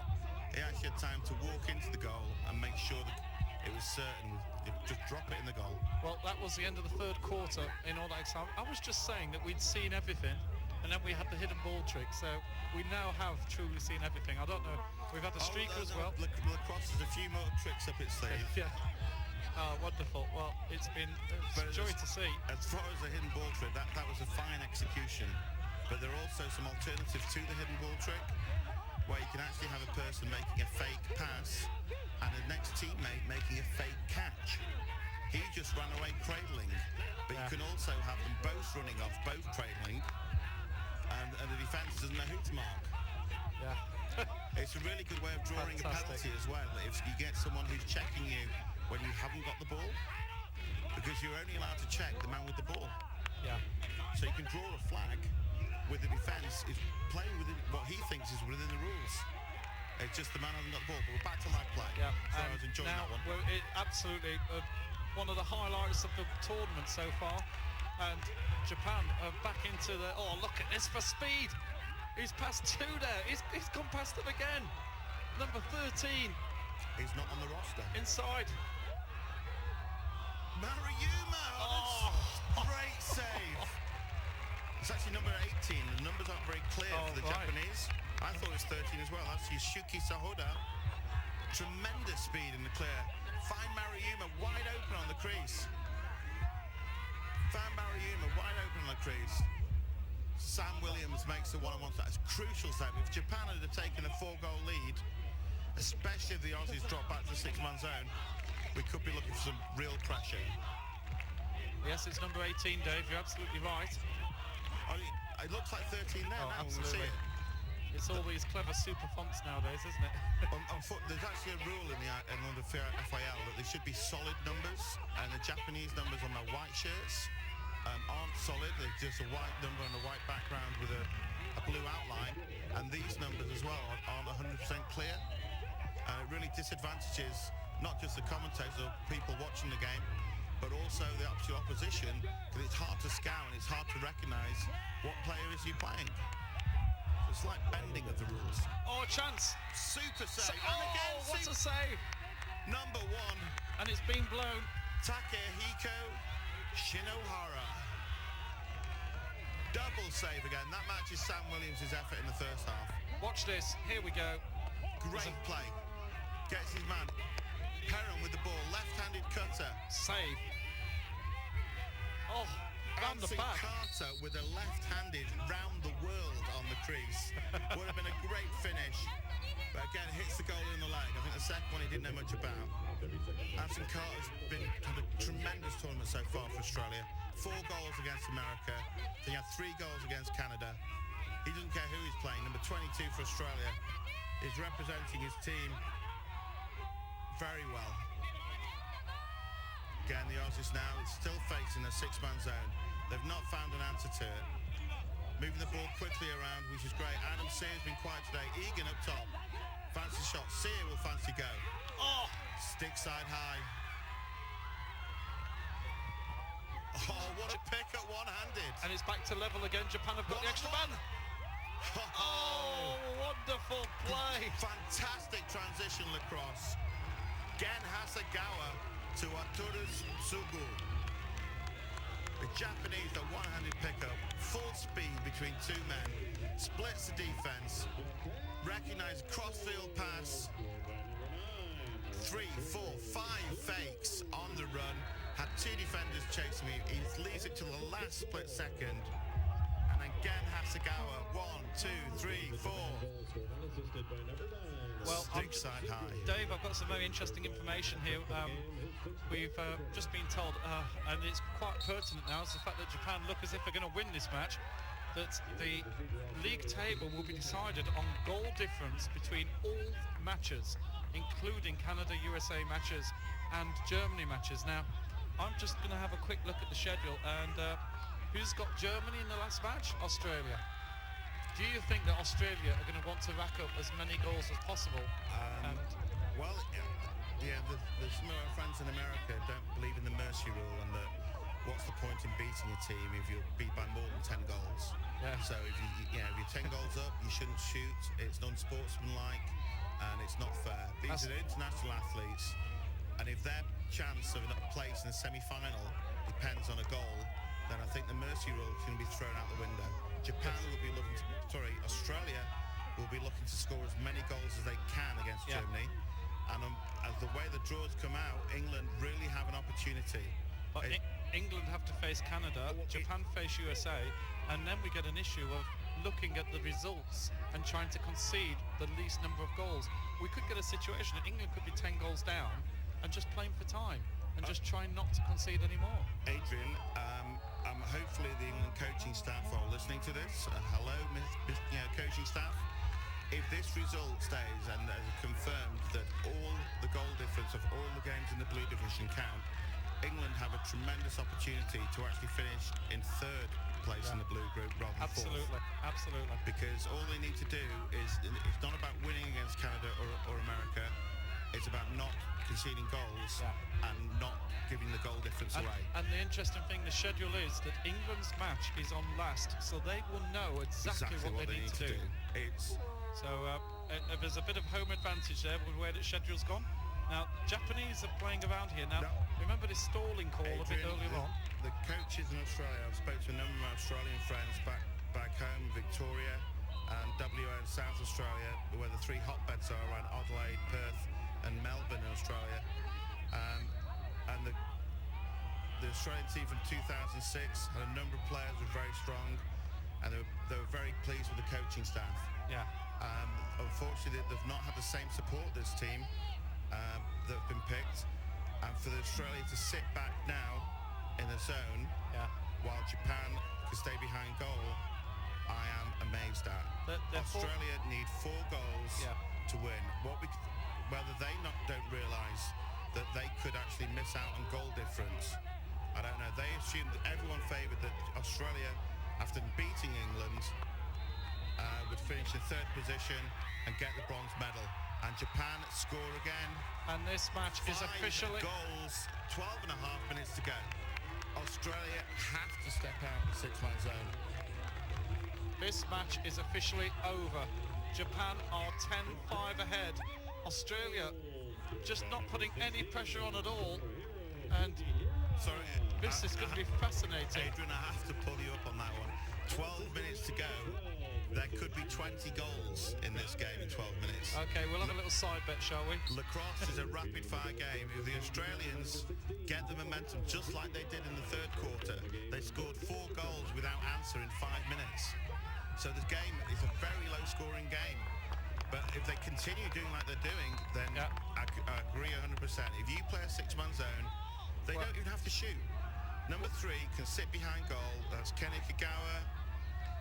Well, that last possession for Japan was nearly 3 minutes in length. It was 14 minutes. They don't even have to pass. If now that they've clarified the rule that you don't have to go to goal, hopefully they've clarified the rule. There was a whistle. Oh, the whistle was off the other field. Hopefully that didn't put him off. It was one-on-one with the goalkeeper. There should have been an opportunity for Japan to go 11-6 up. Yeah.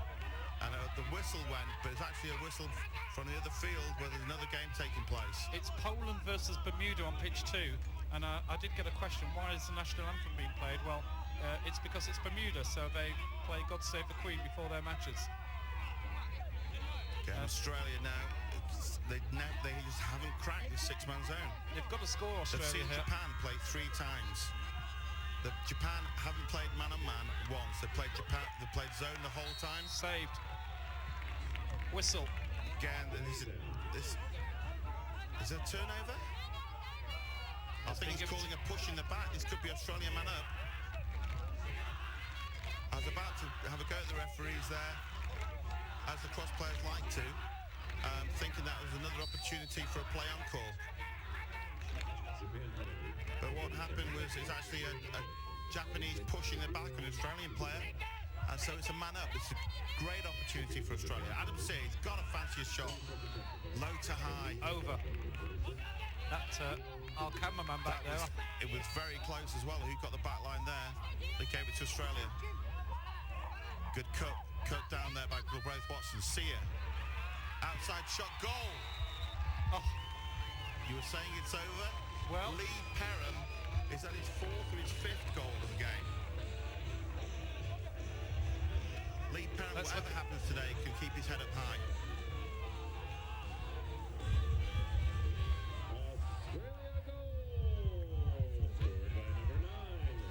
Steps in the zone, didn't rotate. This goalie's been playing well since he's come on. Adam Sear recognised the skip pass. Right, let's go to the man up top, skips it across the zone. That was just sheer power. And Australia win the face-off.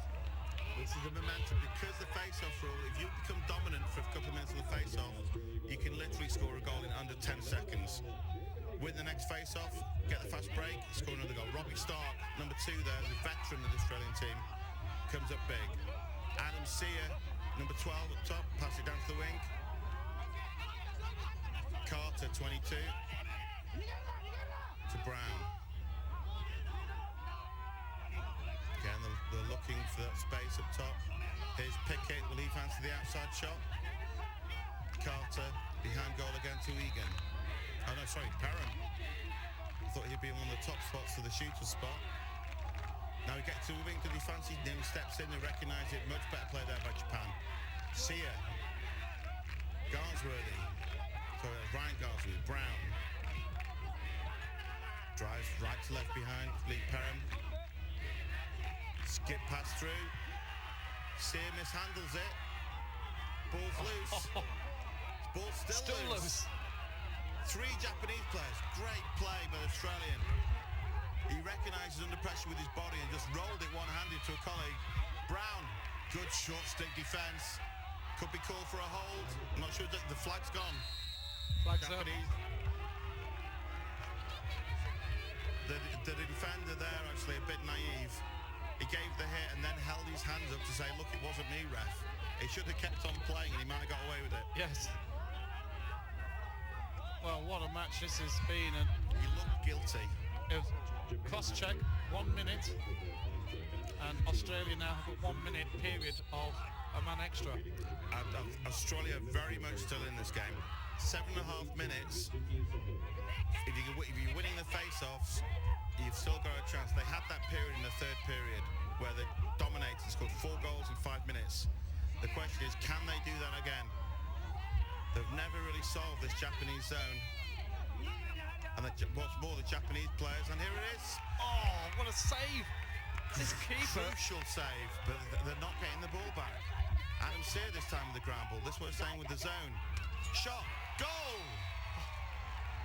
Sear, is that Perham again? 19 with his 5th goal of the game.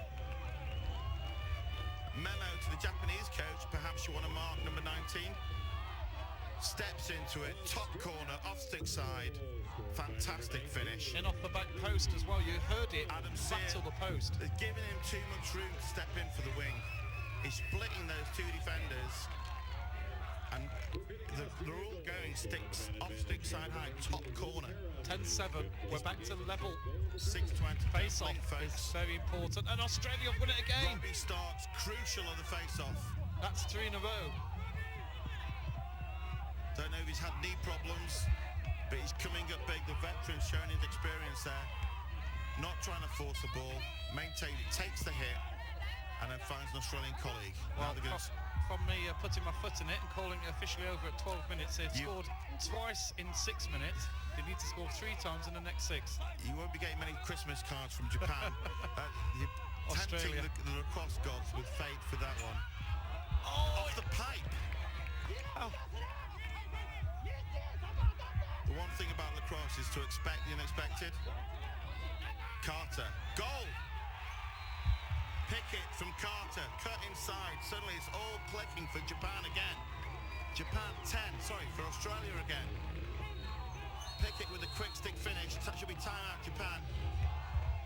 There's a great cut through the middle, comes off the pick, catches it, narrow angle, bottom corner. Japan lost communication. They're not putting pressure on the outside. Carter recognises it, perfect feed, bottom corner. Well, the Japanese, there's a timeout here, and well, we'll get a good close-up look at the Japanese and the Australian teams. This is the Australians, but you just get the feeling. I just get the feeling that the Japanese are looking a bit nervous. They realise they've got a 5-goal lead, and they don't seem to be defending too well at the moment. The Aussies are just totally dominating them at the moment in attack. To be fair, this is a similar situation to England had in the first quarter. Japan now, like the last quarter with not long to go, they're thinking we've got a chance to beat Australia. Look at this celebration here. Do you think this means anything to the Aussies? Look at this. Is this a chest bump? He just can't. He's doing his kangaroo skip along the pitch. This is Adam Sear, who's played in NCAA playoff games, played in the ACC finals in Maryland, skipping like a schoolboy up and down, like a 5-year-old on the way to school. Yeah. He's fired up right now. Perrin's fired up. Carter's fired up.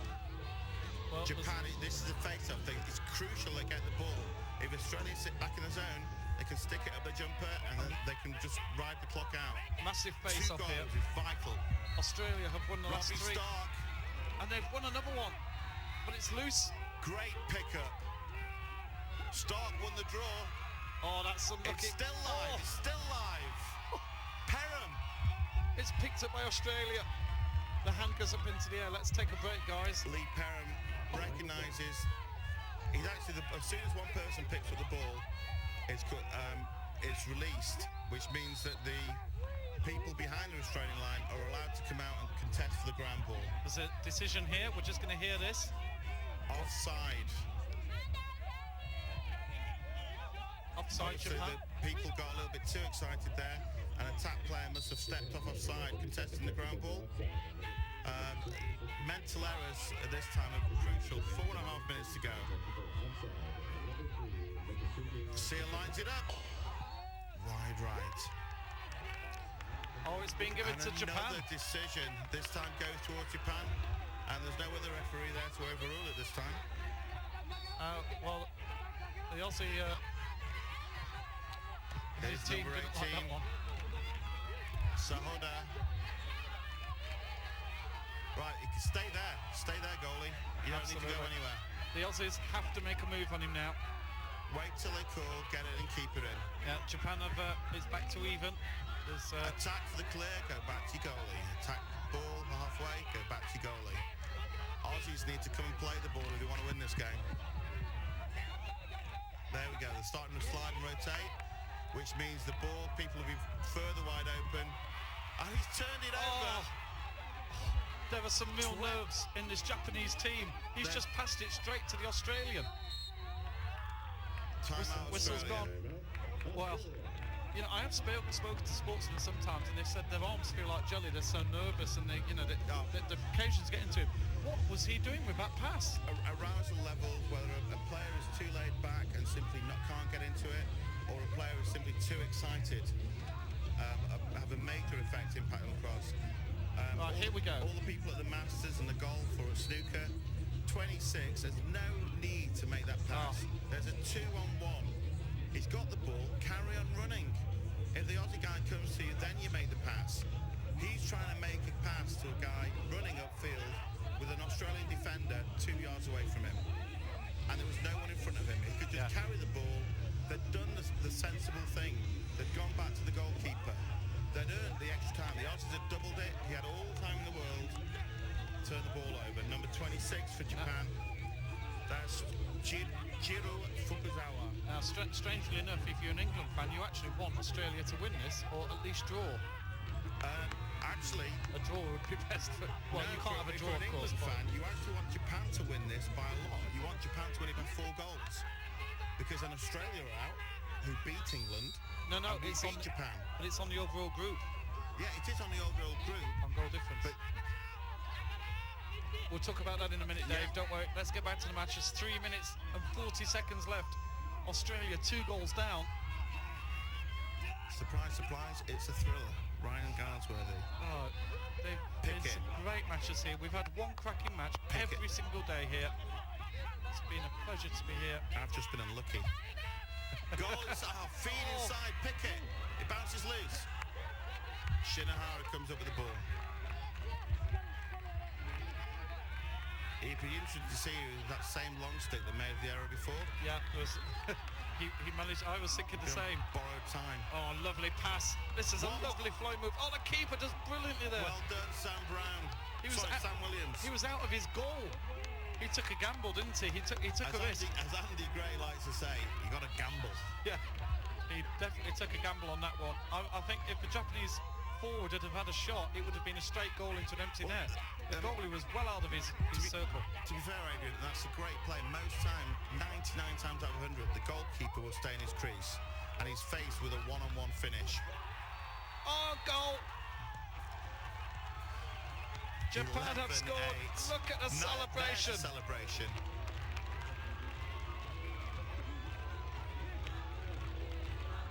Good work by number 18. Wide open on the far side. Sam Williams had no chance. Where is it? Hello, Australian defence. Calling Australian defence. Where are you? Oh. Wide open on the back line.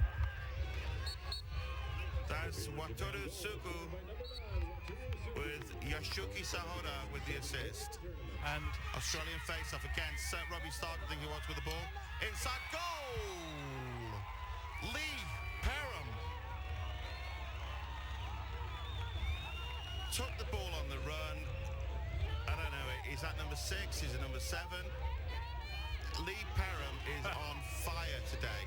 Carries on running, the zone's moving the man, they need to run with the man. Lee Perham is the one guy with the hot hand. Number 20 passes him on. The short stick passes him on to nobody. There's nobody next to him.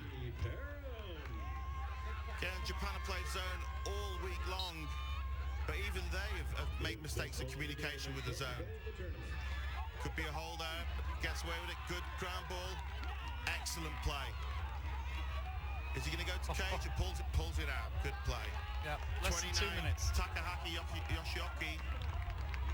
Easy for me to say. Wataru Sugu with the grammar. He was the scorer of that crucial goal. There's a flag in the air somewhere. We'll wait for this decision. You can be guaranteed this match is going to be another one of those high-res plus matches. We'll produce this in a higher quality. We are producing much higher quality versions of the big matches. England-Japan yesterday will be one, and this is definitely another. 1 minute, 32 seconds to go, and Australia have got to push their 2 goals down. Right, Adrian, how long have you been watching lacrosse? Yes, 5 days. 5 days, and the 2 goals down with a minute 20, and you're saying they've got to push the ball. Yeah. I think just do not understand the Australian coaching philosophy. And here they are. They've got to push in there. Oh, he's got it. To sit back in a 6-man zone, the game's over, saying thanks, we didn't want to win this today anyway. Yeah, and in fact they have broken out. In fact, it really has broken out. It's a bit of a sort of, well... Now the goalkeeper coming out. You may as well lose by 3 as lose a game. Australia still have a chance to win this game. If they win the game, they're through to the final, the top four. Japan have an extra are man. out. Japan actually have an extra man on the pitch. There's a late hit. There's frustration there. There's no need. This is number 3, Sekine. A flag's gone up. Mikishuki Sekine. Yeah, there's a flag on that, I think. Great play. Again, from the Australian point of view, it's the end of the game. The Japanese are incredibly fast, incredibly fit. The vast majority of them play for the Nippon Sports Science University, or at least have been through that program, or Keio University, and are now graduating and playing for their club teams. And I think they're about to call that flag now. The clock has stopped at 11 seconds and... Yeah, what happens there, Adrian, is that the ball can only actually go behind twice. So if it starts behind, you bring it out. It can go behind again. But then when if it goes around the third time, you're out. If it starts in front of the goal, and you can allow it behind once, and if it goes behind a second time, they draw the whistle. You lose advantage. And Japan have an extra man, but it's all 3, material now. 2, The match is 1, over. The whistle 0. has gone. Well, folks, Australia 9, Japan 11. What a reaction. Look at that from the Japanese. The Japanese team have excelled themselves today. They stepped up. Australia had 2 spells in the game where they dominated the game. Lee Perham, I think everyone on the Australian team owes Lee Perham a drink tonight. Lee Perham scored 5, possibly 6 goals. But unfortunately, it just wasn't enough to go with the Japan side. Japan it now makes it all onto goal difference. If Australia wins this game, goal difference isn't in the equation. England and Australia go through.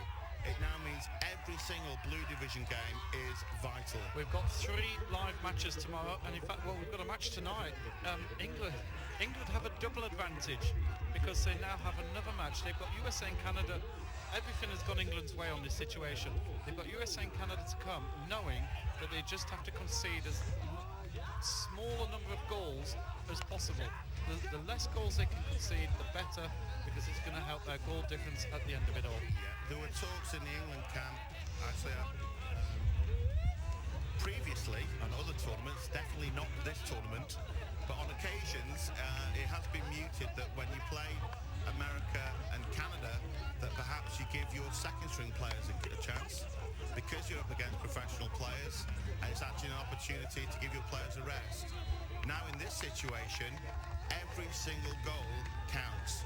So you may see a bizarre game later tonight where England could be stalling from the first face-off. Yeah, absolutely. If they could lose 4-0, that would actually be like a +16 win. Yeah. Because the other teams have conceded 20 goals to 3.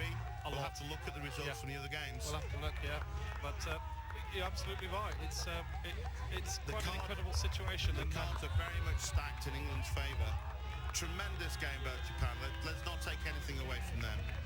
In 2002, they beat England 13-12. They had a heartbreaking loss to England last night.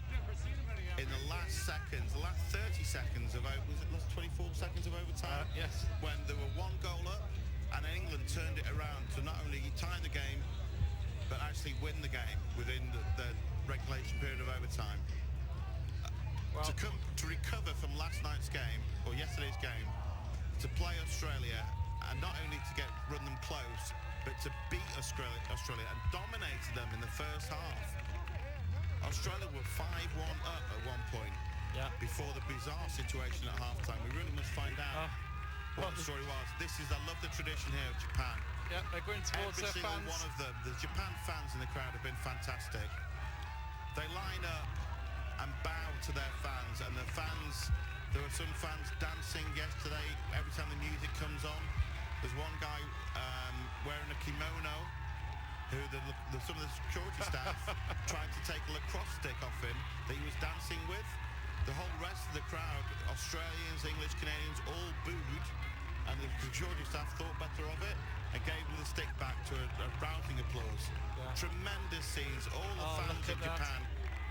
They had 6,000 fans to a game of Notre Dame versus the national team at the final of the international friendly games. That was in June this year.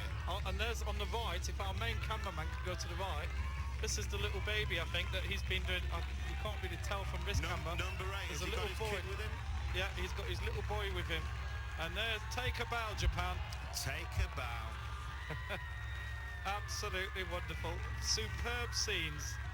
And the Japanese team can be rightly proud. You'd think they'd just won the tournament. They've excelled expectations. Everything else now is a bonus. Japan came into this tournament ranked number 6 in the world. They've trained. You've never seen any team as dedicated in Japan. I remember going right back to 1990 World Championships when Japan didn't actually compete because they weren't recognised as an affiliated member of the World Games, but they came down just to take part and see the World Championships. Yeah. And while we all stayed at the No Olympus Centre in Perth, the Japan players were like moths.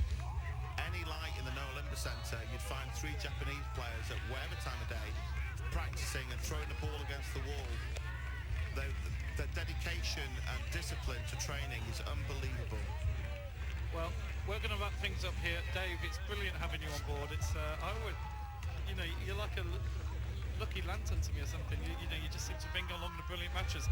And I think we're definitely got to, there's possibly a couple of matches we'll get you in for tomorrow based on the situation with this league table.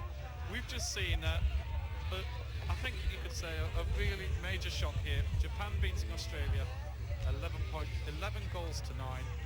My name's Adrian Battersby. I hope you've enjoyed it on 247.tv. I will pop into the chat room just for a few minutes and we'll be back shortly. Thanks for watching.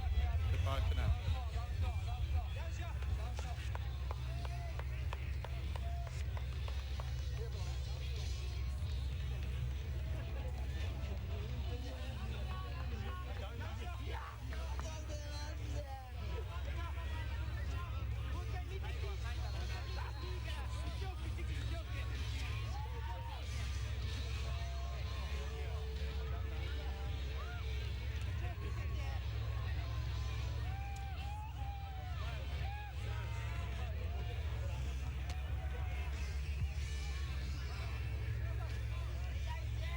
Well, for those of you who have stayed online and don't go away, we've just had some information here, which is possibly why the Japanese were celebrating so badly and so bigly, because we've just been informed from the FIL, we've had the word is that Japan and Australia will qualify for in 3rd and 4th, and England have been dropped to 5th place. It's based on the goal difference between the 3 teams that are tied.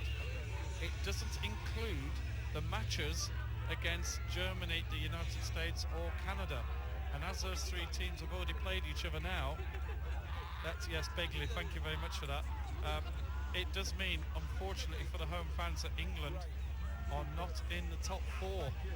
So that really is a terrible result for the English team, and unfortunately we were given the wrong information here in the media room, and it's just been confirmed to us. So anybody who's still on, you've just got it absolutely live. Go to your forums and mention it. We might be talking about it during the England match that's coming up next, and I think we may see a very deflated English team going out to play the USA in about 45 minutes time. Quite incredible turnaround there. We have seen just about everything. Thank you for watching again. Now I will definitely say goodbye from Manchester. We'll see you later. Take care.